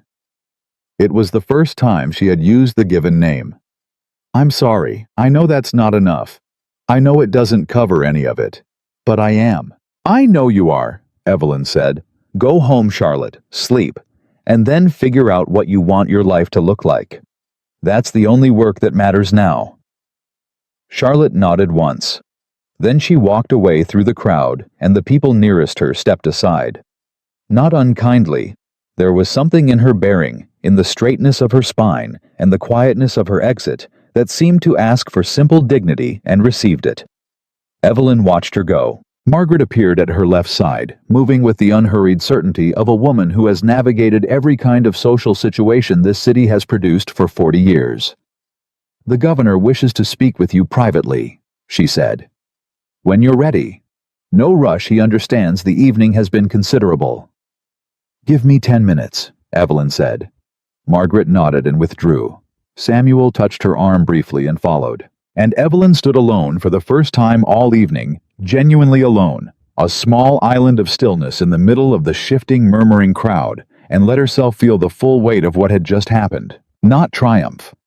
She had been careful all these weeks not to let herself mistake justice for triumph, because she understood those were different things, and that confusing them would cost her something she was not willing to lose. But something had settled in her that had not been settled before. Some long-held tension in the structure of her, in the bones of her, almost had released the way a door releases when the right key finally turns. It was over. No. She corrected herself immediately. It was not over. The legal proceedings would take months. The estate recovery would take longer. There would be difficult days ahead, days in the magistrate's office and the courthouse and the long administrative corridors of property law that would require her attention and her endurance in equal measure. But the hiding was over. The performance was over. The daily discipline of knowing everything and showing nothing, that particular exhausting invisible labor, was finished. She picked up the sapphire brooch from the edge of the lectern where she had left it, pinned it to her bodice, and went to find the governor. The private meeting with Governor Brooks lasted 40 minutes. He was a man who got to the point which she appreciated. He told her that Judge Harriman had formally initiated proceedings against Nathaniel Ashcroft on 3 counts of document fraud and 1 count of property theft by deception. He told her that the magistrate's office had already issued a hold on the Atlantic Meridian assets pending investigation. He told her that James Crowell, the Salem attorney, had been contacted and had rather rapidly, according to the governor's information, indicated a willingness to cooperate with the investigation. "Crowell has done this before," the governor said. "I know," Evelyn said. "Patience Aldridge brought it to my attention. There may be other families in similar circumstances." The governor looked at her carefully. "You've been very thorough." "I have had 11 weeks," she said. "Yes." He leaned back. "Mrs. Ashcroft, I want to be direct with you about something.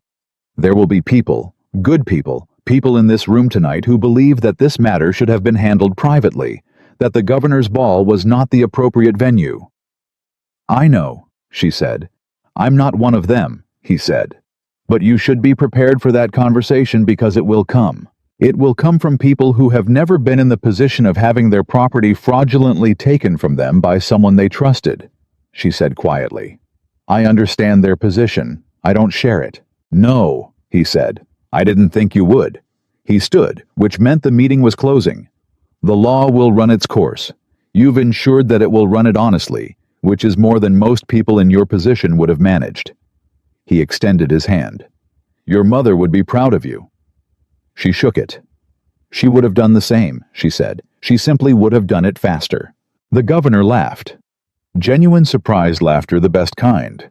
And she left the anteroom and returned to the ballroom where the evening was winding toward its close, and the crowd was thinning, and the candles were burning lower. Jet. She was nearly at the main entrance when Gerald Howe found her. He was a large man, broad-shouldered, with a blunt, honest face that had never learned to be politic, and had apparently stopped trying some years ago. He had been at the shipyard for 12 years. He had been Nathaniel's most trusted senior partner. He stopped in front of her, and for a moment simply looked at her with an expression that carried several things at once: remorse, relief, and the particular shame of a man who has realized too late that he saw something coming and did not say so clearly enough. "Mrs. Ashcroft," he said. "Mr. Howe, I want you to know—" He stopped. Started again. "I want you to know that when I first noticed the discrepancies in the accounts, I went to Nathaniel directly. Before I went anywhere else. He told me it was an accounting error, a clerical matter. He was—" Howe's jaw tightened. "He was very convincing. He generally is," she said. "I should have pushed harder."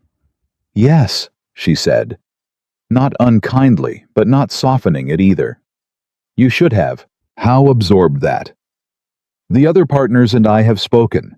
We intend to do right by the shipyard workers, the men who had no knowledge of any of this. The wages, the contracts in progress. We'll honor all of it." "I'm glad," she said. "Those men did their jobs honestly. They deserve to be treated accordingly." "And the shipyard itself?" He hesitated. "The Ashcroft name is on that yard. If there is any way the family wishes to maintain a stake, let the legal process run first," she said. "Then we will discuss what the future looks like." She met his eyes. "Thank you for being here tonight, Mr. Howe, and for the questions you started asking 3 weeks ago. They mattered." He nodded, stepped aside. She walked past him and through the entrance and out into the cold October night where her carriage was waiting, and the air smelled of wood smoke, and the harbor and the sharp clarity that comes after something difficult is finally, irrevocably done. She did not sleep well that night, which she had expected. She lay in the room that had been her bedroom for 14 years, the room she had shared with a man she now understood she had never fully known. And she listened to the house and thought about practical things deliberately, because the practical things were manageable, and the other things, the older things, the things that lived in the part of her that had loved Nathaniel before she knew what he was, those were not ready to be thought about yet. She thought about the estate recovery timeline, About the Marfield farmland, the timber holdings, the harbor parcel, what it would take to discharge the fraudulent mortgages, how long the legal process would run before the properties were formally restored. She thought about the charitable foundation and the work that needed to happen before winter. She thought about the 40 men Nathaniel had been planning to hire for the shipyard expansion and what Gerald Howe's partnership board would do for them now. She thought about Charlotte in the boarding house on Dedham Street, whether she was sleeping, whether she felt lighter or heavier, or simply emptied out the way a person feels after a long sustained effort finally stops being required of them. At some point before dawn, she slept briefly and deeply, and when she woke, the room was gray with early morning, and the house was quiet, and she lay for a moment before moving, and let herself simply exist in the stillness of it, in the particular quality of a morning that comes after a long night, after a long 11 weeks, after a long 14 years. Then she got up dressed and went downstairs. Mrs. Pratt had tea waiting, which meant Mrs. Pratt had heard something. The household always heard things before Evelyn expected, and was expressing her support in the only way she considered appropriate, which was through the perfect management of domestic details. Evelyn accepted the tea and sat at the breakfast table and looked out the window at the October garden, at the roses along the south wall that had gone to their autumn hips. And she thought about her mother, who had planted them, and about what it meant to tend something for a long time without knowing exactly what it would need you to do. She had known her mother, or she had suspected at the very least. She had told Evelyn once when Evelyn was perhaps 30, and Nathaniel was becoming the kind of man whose ambition had started to outrun his ethics. In small ways that were easy to explain away, she had told her, watch carefully. My love, not what a man says he is, what he does when no one is watching. That is always the true thing. Evelyn had been watching. She had simply not wanted for a very long time to see. She drank her tea. Then she put on her coat and went to the magistrate's office. The formal statement took 2 hours. The clerk was a precise young man named Whitfield, who wrote everything down with the focused care of someone who understood that the document being created would matter for a long time. Samuel was present throughout, seated to her left, occasionally clarifying a date or a document reference number.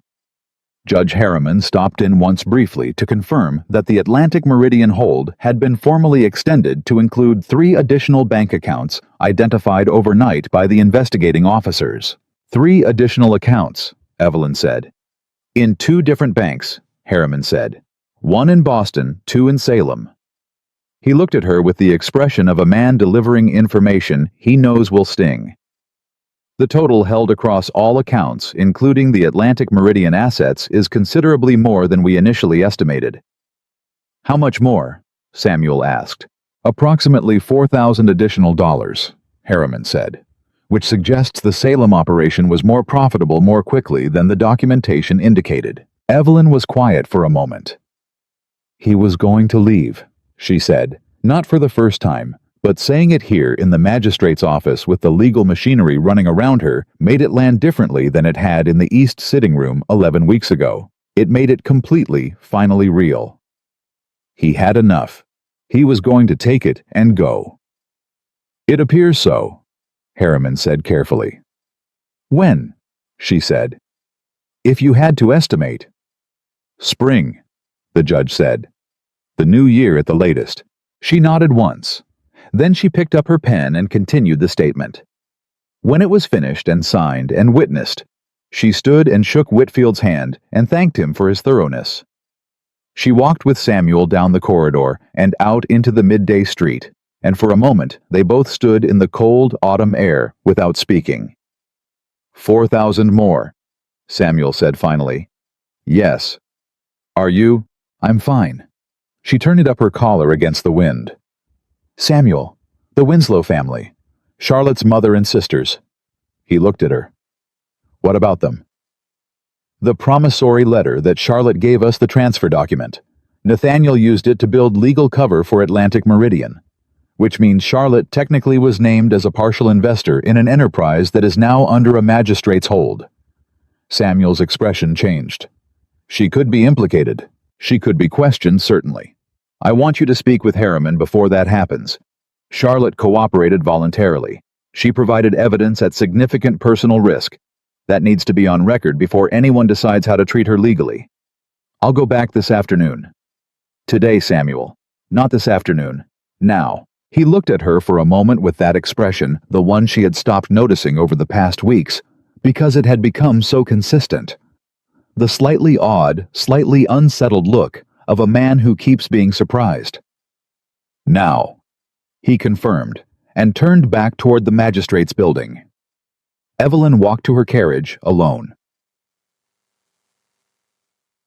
The letter from Nathaniel arrived 3 days later.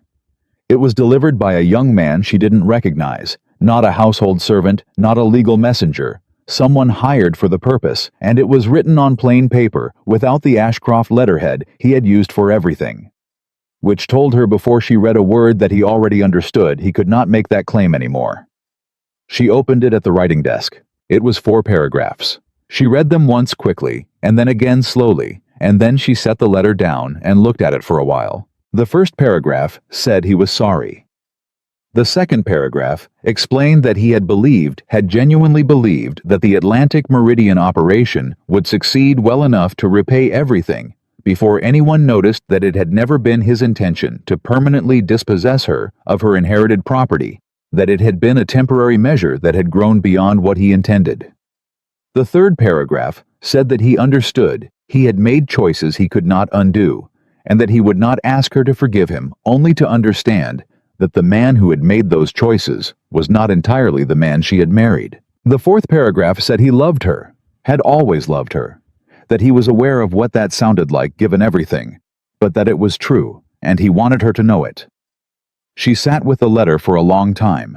She thought about the first winter of their marriage, about his cold hands and the fire, and I don't deserve this yet, but I mean to.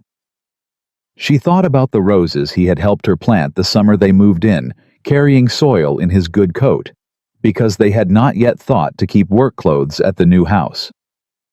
She thought about the first time she lost a pregnancy, and how he had sat on the floor beside the bed and held her hand for 4 hours without saying anything, because there was nothing to say, and he had understood that. She thought about all of it. She let herself feel all of it. She did not push it away or reframe it or use it to construct any kind of argument. Then she folded the letter in thirds and locked it in the drawer with the others. She did not write back, not because she was cruel, not because she did not believe some portion of what he had written, but because some things once broken do not require a response. They simply require you to know what they were and to move on.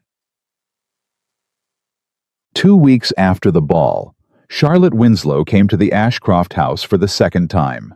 This time, she came to the front entrance.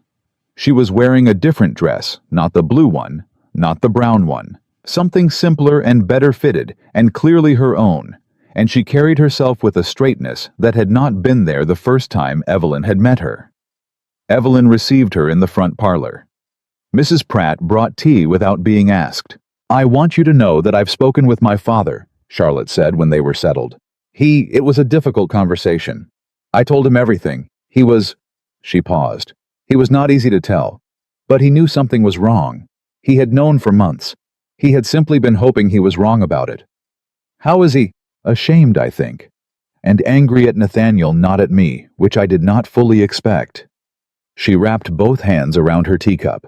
He wants to move the family out of Boston. There's a cousin in Providence who has offered work. He thinks a fresh start would be better.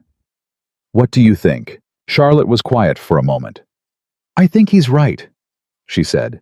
I think Boston is... There are too many people here who know the story, and not enough of them know the whole of it. She looked up. I've been thinking about teaching. There are schools in the western counties that need teachers. I have enough education. I learn quickly. You do, Evelyn said. And she meant it. She had watched Charlotte learn the whole of a complicated truth in the space of a few weeks and handle it with a grace she had not been trained for. Mr. Bradford told me I won't face any legal consequences, Charlotte said. That you spoke with the judge. Yes. You didn't have to do that. No, Evelyn agreed. I didn't have to. Charlotte looked at her across the tea table. This woman who had every reason to have treated her as nothing more than collateral damage, who had instead treated her as a person who deserved the truth and the chance to do something with it, and her eyes went bright in a way she controlled quickly and completely. "I don't know how to thank you," she said. "You already have," Evelyn said. "You told me the truth when you didn't have to. You gave me a document that cost you something real to give, and you walked into that ballroom and sat in the hardest seat in the room and held yourself together." She met Charlotte's eyes. "That was not nothing, Charlotte. That was a great deal." Charlotte nodded, set her cup down. "I should go. We're leaving next week and there's a great deal to do." She stood. They walked together to the front entrance. At the door, Charlotte stopped and turned. "Will you be all right?" she said. "I mean truly. Will you?"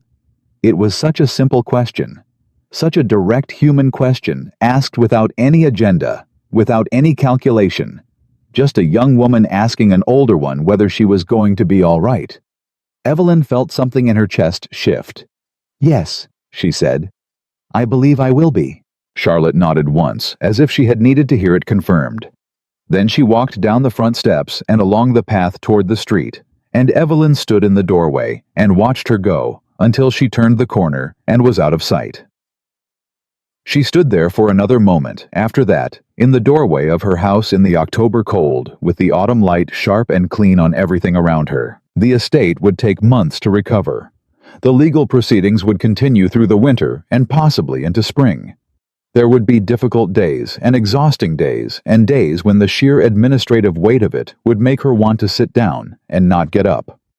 But Charlotte was walking toward something new. And Evelyn was standing in her own doorway, in her own house, wearing her own brooch. And Nathaniel was gone, and the truth had been spoken in a room full of witnesses, and could not be unspoken. That was the thing about the truth, she thought, closing the door against the October cold, going back inside, going back to her desk and the next document and the next step, and the steady necessary work of rebuilding. The thing about the truth was that once it was out, it belonged to everyone who had heard it. You couldn't negotiate it back. You couldn't quietly settle it. You couldn't make it small again. She sat at her desk, pulled the next document toward her, and got to work. It was Margaret who came at the end of that week on a Friday afternoon without sending word ahead. Mrs. Pratt showed her into the east sitting room and brought tea and closed the door, and Margaret sat in the chair across from Evelyn and looked at her with the frank, clear-eyed regard of someone who has known a person long enough to see them accurately. "You look tired," Margaret said. "I am tired," Evelyn said. "Good," Margaret said. "Tired means you did something real." Evelyn looked at her. "Is that wisdom or just something you're saying?" "Both," Margaret said pleasantly. "How are the legal proceedings?" "Moving forward. Slowly but forward." "And the estate recovery?" "Samuel estimates 6 to 8 months before the fraudulent mortgages are formally discharged. The Marfield farmland should be clear first. It has the most straightforward documentation. The timber holdings will take longer." "And you?" "Not the estate. You." Evelyn looked at her hands. They were folded on the desk, in the habitual posture, composed still the posture of a woman in control of herself and her circumstances.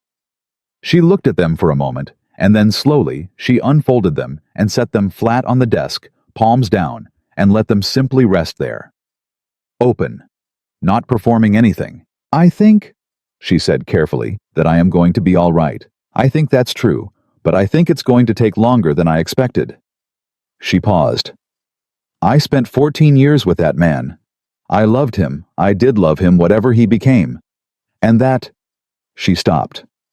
"That is not the kind of thing that resolves itself quickly, even when you know every reason why it should." Margaret looked at her with the steady, unsentimental warmth of a woman who has outlasted enough loss to understand it clearly. "No," she said, "it isn't." "I don't regret any of it," Evelyn said.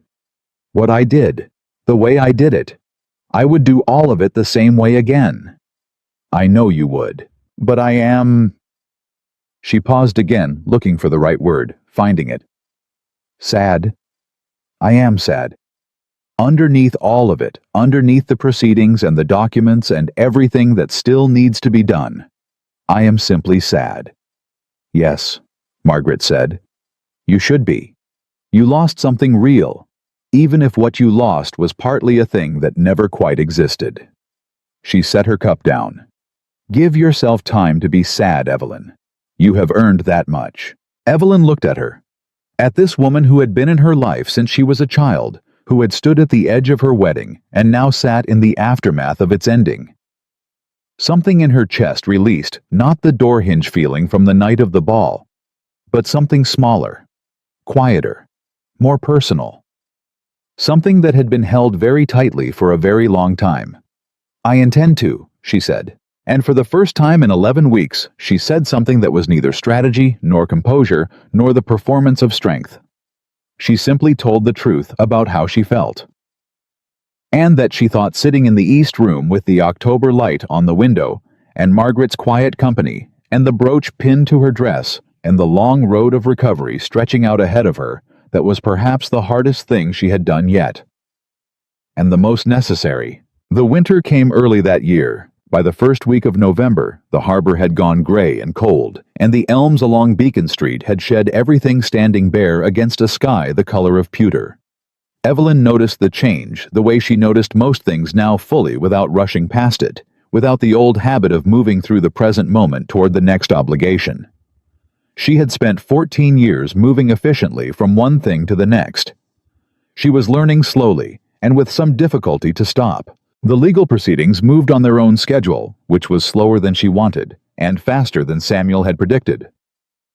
Judge Harriman ran a precise courtroom and had no patience for delay tactics, which Nathaniel's newly retained attorney attempted twice and abandoned after the second attempt produced nothing except the judge's visible irritation. The fraudulent mortgage documents were entered into evidence in the second week of November. The signature analyses were presented the week after. The testimony from Crowell's former clerk, a thin, nervous young man named Abbott, who had clearly been waiting years for someone to give him permission to tell the truth, lasted 2 full days and was, by Samuel's account, devastating. Evelyn attended every session. She sat in the gallery with Samuel on one side, and on 3 occasions Margaret on the other, and she listened to the full architecture of what Nathaniel had built and dismantled and rebuilt and hidden, and she did not look away from any of it. She had decided early on that she would attend. Some people, Gerald Howe's wife among them, Patience Aldridge among them, had suggested gently that it might be easier not to, that the distance might be kinder. She had thanked them and gone anyway. She was not looking for easier. She was looking for complete. Nathaniel sat at the defense table with his attorney and did not look at her. Not once in 3 weeks of proceedings did he turn toward the gallery. She had expected this, or something like it. He was a man who moved forward, always forward, who found looking back unbearable, but sitting 10 feet behind him and watching the set of his shoulders while the evidence dismantled everything he had constructed was a different kind of knowing than she had anticipated. It was not satisfying. It was not cruel. It was simply the final education in a subject she had been studying for 14 years and had never fully understood until now. On the 4th week, Nathaniel's attorney approached Samuel with a proposal. Evelyn heard about it at the end of a Tuesday morning session in the corridor outside the courtroom where Samuel pulled her aside, with the careful expression of a man delivering something complicated. He wants to make a full confession in exchange for a reduced sentence, Samuel said low and even. Voluntary admission on all counts. In exchange, his attorney is asking the magistrate to consider the Navy contract work as a mitigating factor, the argument being that the shipyard's contracts benefit the public good, and a lengthy imprisonment would harm the workers. Evelyn looked at him. What does Harriman think? He's inclined to consider it. Not because of the shipyard argument, he's not moved by that. But a full voluntary admission on all counts strengthens the civil recovery considerably. It removes the possibility of appeal on the property restoration. Samuel paused. It means the Marfield farmland, the timber holdings, the harbor parcel, all of it is restored to you without further litigation. The Atlantic Meridian assets are formally dissolved and distributed to the creditors, which includes the estate. And Nathaniel, 2 years in the county jail, followed by 5 years of supervised restriction on any property or business transactions. Samuel held her gaze. He will not be able to rebuild easily. He will not disappear to Salem and start again. Every financial move he makes for 5 years will require legal oversight. Evelyn was quiet for a long moment. People moved past them in the corridor, clerks' attorneys, a pair of young men with document satchels, who glanced at her and then away with the quick discretion of people who recognized her and understood they should not appear to. "Is the admission complete?" she said. "Every count, every property. Atlantic Meridian, the forged signatures, the transfer document with Charlotte. All of it." His attorney has confirmed all of it, yes. And Abbott's testimony. Does the admission include confirmation of what Abbott said about Crowell's involvement in the earlier cases? The other families. Samuel looked at her with a sharpened attention. "You want the other cases included? If Crowell has done this to other families, if there are women in this city who lost property the same way I did and accepted quiet settlements because they had no Samuel Bradford and no Margaret Livingston and no 11 weeks to prepare, then Nathaniel's admission needs to confirm Crowell's pattern. Because that is what opens the door to those other cases being reopened." "Evelyn," Samuel said carefully, "that is beyond what his attorney is offering." "Then it is not yet a complete offer," she said. "Tell them that if the admission does not include a full confirmation of Crowell's involvement in prior fraudulent transactions, I will not support the reduced sentence arrangement. The full proceedings continue." Samuel looked at her for 5 full seconds. "You understand that continuing the full proceedings means another 6 to 8 weeks, he said. "Yes." "And the estate recovery is delayed accordingly." "Yes." "You are willing to wait 6 to 8 more weeks for those other families to have what I had?" She met his eyes without any ambiguity. "Yes, Samuel, I am." He held her gaze. Then something in his expression settled that familiar combination of admiration and slight awe, and he nodded once and went back into the courthouse. She stood in the corridor for a moment. Then she put on her gloves and went outside into the November cold, and stood on the courthouse steps and breathed. A woman walking past with a market basket glanced at her, a middle-aged woman plainly dressed carrying her own burdens in the frank way that working women carry things, and their eyes met briefly, the way strangers' eyes sometimes meet on a street with no particular reason and no particular meaning. Except that the woman nodded, a small nod, the kind that says, "I know who you are. I know what you're doing here." "Good." Evelyn nodded back. Then she went down the steps and home. Nathaniel's attorney agreed to the expanded admission 3 days later. It took 2 additional days to draft, review, and certify. Samuel went over every line 4 times. Evelyn went over it twice herself in the East Room at midnight with a candle and her reading glasses, and the complete file open beside her for reference. When she was satisfied that every word was accurate and every case referenced was correctly documented, she signed the supporting affidavit and sent it back. The formal admission was entered on a Thursday morning. She was in the gallery. She watched Nathaniel stand and speak in the flat, controlled voice of a man who has made a decision and is executing it with the same thoroughness he had brought to everything else in his life. Everything she thought except the marriage. He admitted to 4 counts of document fraud. He admitted to property theft by deception across 3 separate parcels.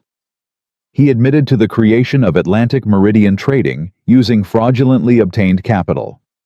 He confirmed in specific and damaging detail his knowledge of James Crowell's prior history and his deliberate choice to engage Crowell precisely because of that history. When he finished, the courtroom was very quiet.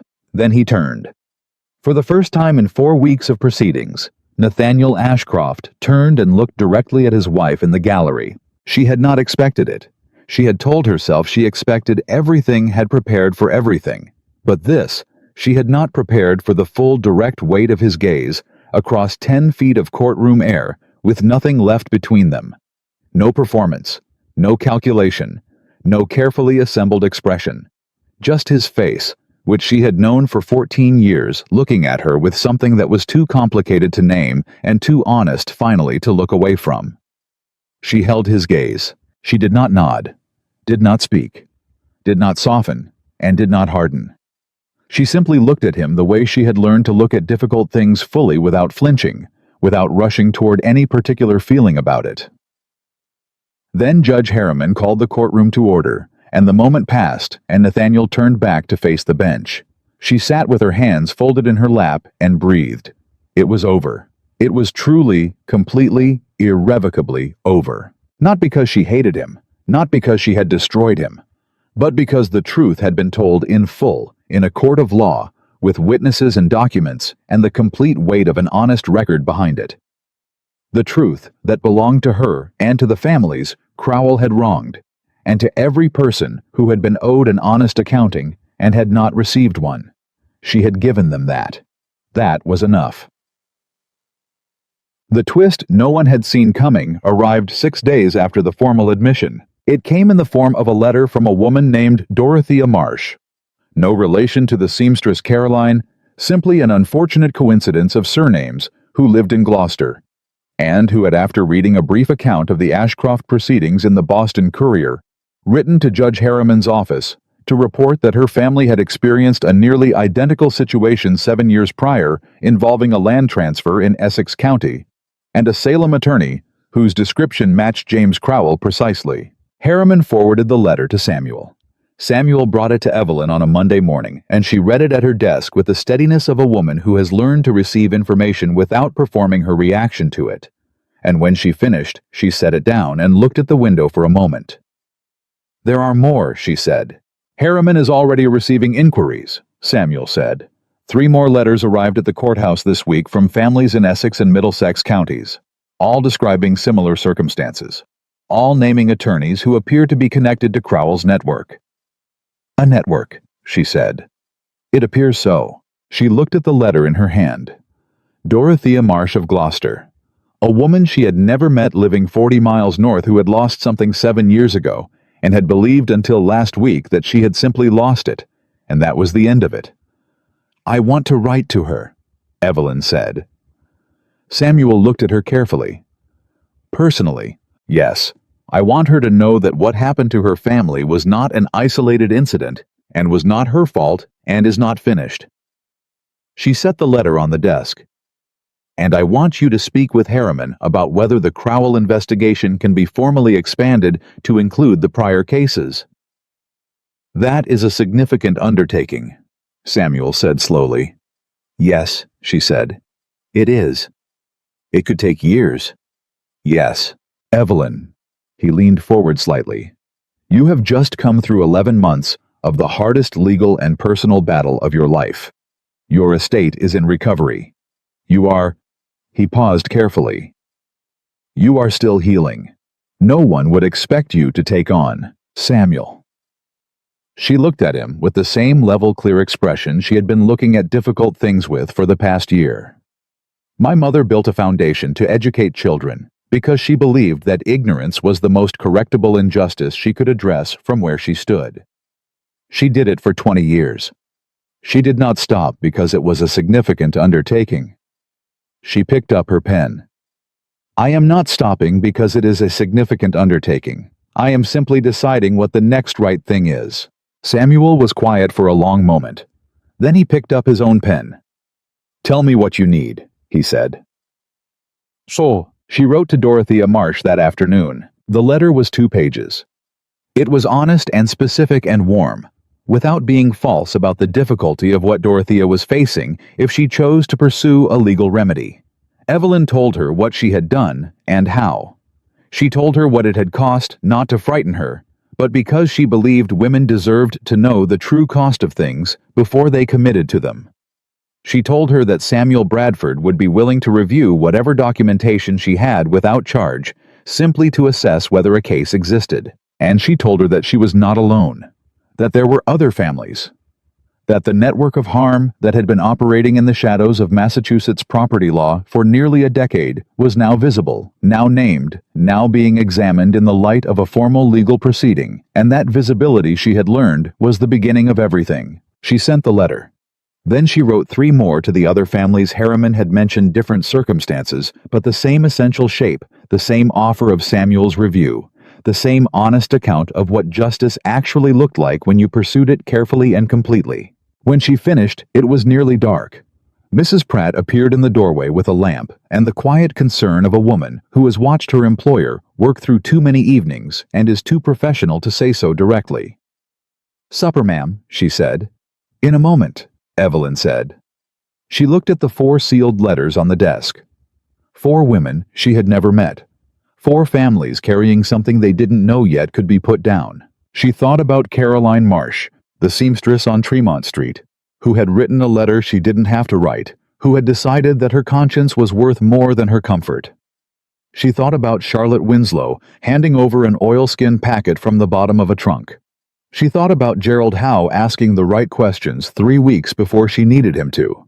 She thought about Patience Aldridge remembering a conversation from 2 winters ago. She thought about Margaret arranging a seating chart with the quiet efficiency of a woman who understood that the truth properly positioned is the most powerful thing in any room. None of them had been required to do what they did. Every single one of them had done it anyway. She picked up the letters and carried them to Mrs. Pratt with instructions for the morning post. Then she went to supper.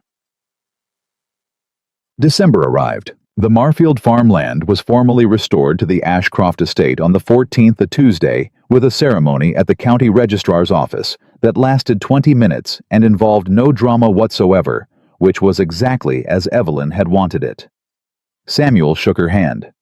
The registrar, a quiet man named Oakes, who had been doing this work for 30 years and had clearly seen the full range of what property law could produce, signed the restoration document with a careful, satisfied deliberateness that suggested he too understood the significance of what he was signing. She walked out of the registrar's office into the December cold with the restoration document in her hand and stood on the steps and looked at it. Marfield farmland. Her mother's land. Her grandmother's land before that. 30 acres of good Massachusetts soil that had grown wheat and corn and kept families fed for 3 generations. Hers again. She folded the document, put it in her coat, walked to her carriage. That evening, she went to the Charitable Foundation office, a modest set of rooms on School Street that her mother had established, and that had been running on a reduced budget since the legal proceedings began constraining the estate's available capital. And she sat with the foundation's administrator, a practical woman named Mrs. Good, who had been managing the operations with impressive efficiency despite the circumstances, and she told her the restoration was done. Mrs. Good looked at her across the desk. "The winter funding," she said. "Restored," Evelyn said. "In full. All 4 schools." Mrs. Good's expression did something complicated. She was not in general a demonstrative woman. She was precise and organizational and kept her reactions in careful check, which was one of the reasons Evelyn trusted her completely. But for one moment, something crossed her face that was not professional and was not managed and was entirely human. "Those children," Mrs. Good said, "some of them have been waiting since September to find out whether there would be a winter term at all." "Tell them there will be," Evelyn said. "Tell them it's certain." Christmas came. It was quiet. Evelyn spent it at the estate with Mrs. Pratt and the household staff, and on Christmas afternoon with Margaret and Patience, who arrived together in Margaret's carriage, carrying food and wine, and the particular warm energy of women who have decided that a person should not be alone on a significant day, and have simply acted on that decision without asking for permission. They ate together in the front dining room. They spoke about the foundation schools, about the Crowell investigation and its expanding reach, about Patience's granddaughter's engagement and Margaret's ongoing committee work, and Mrs. Pratt's nephew, who had apparently shown some unexpected promise at the new Roxbury schoolhouse, funded by the Ashcroft Foundation. They spoke about everything and nothing the way people who know each other well can speak easily without performance, with the comfort of shared history making every silence as easy as every word. At one point, Patience said without particular preamble, "I heard from Catherine Aldrich that Nathaniel has been moved to the county facility at Concord." A brief quiet. "I know," Evelyn said. "Is that—" Patience paused, with the delicacy of a woman choosing words with great care. "Are you at peace with how things stand?" Evelyn considered the question honestly. She had been considering it in various forms for weeks in the early mornings before the household woke, in the late evenings after the documents were filed and the letters written and the practical work done. The question of peace, The question of whether you could arrive at peace with something that had cost you so much, not because the cost was acceptable, but because the alternative to peace was carrying it forever, and she had already carried it long enough. I think, she said slowly, that peace is not something you arrive at all at once. I think it comes in pieces, small ones mostly. A morning when you wake up, and the first thing you think about is not him, but something ordinary, what the day holds, whether the East Garden needs attention, whether Mrs. Pratt's cold has improved. She looked at the table. I have more of those mornings than I did 2 months ago. I expect I will have more still in another 2 months. She looked up.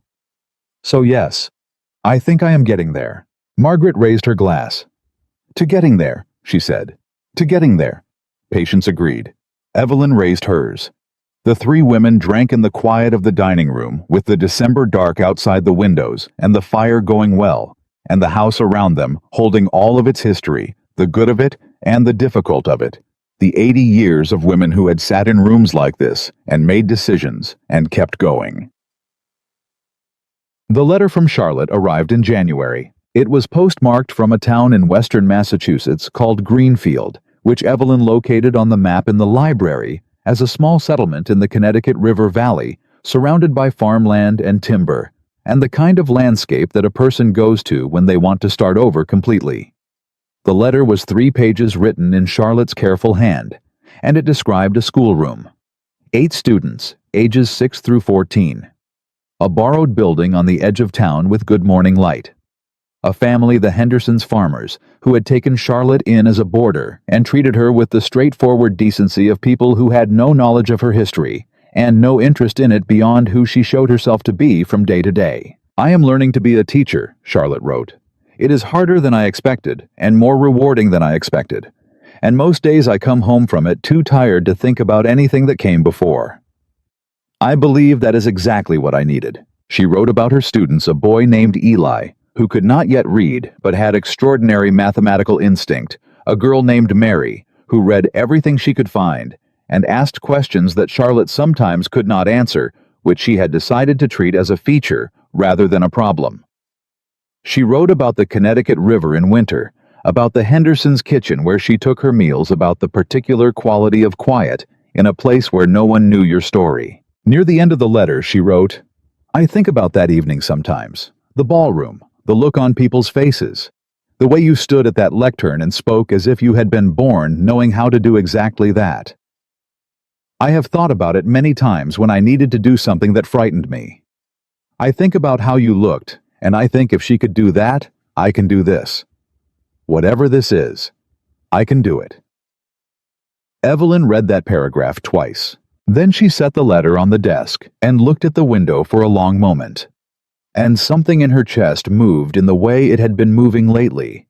Not the door hinge feeling, not the release of held tension, but something quieter, something that felt like being seen, like being known, like the particular warmth of understanding that the things you did when you were afraid and did not show it had mattered to someone who was watching. She wrote back that afternoon. 4 pages. She told Charlotte about the foundation schools, about Dorothea Marsh and the expanded Crowell investigation, about the Marfield restoration and the December morning at the registrar's office, and the way Oakes had signed the document with such deliberate satisfaction. She told her about Christmas with Margaret and Patience.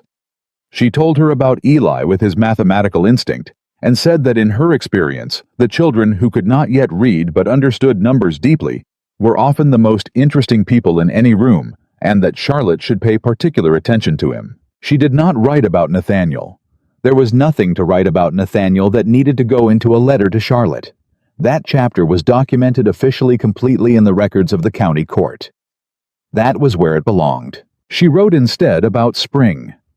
About the Ashcroft estate in the spring, about what she was planning for the south garden, about the roses along the wall that would bloom again in June, and that she had decided to extend a new section along the east wall using cuttings from the original plants.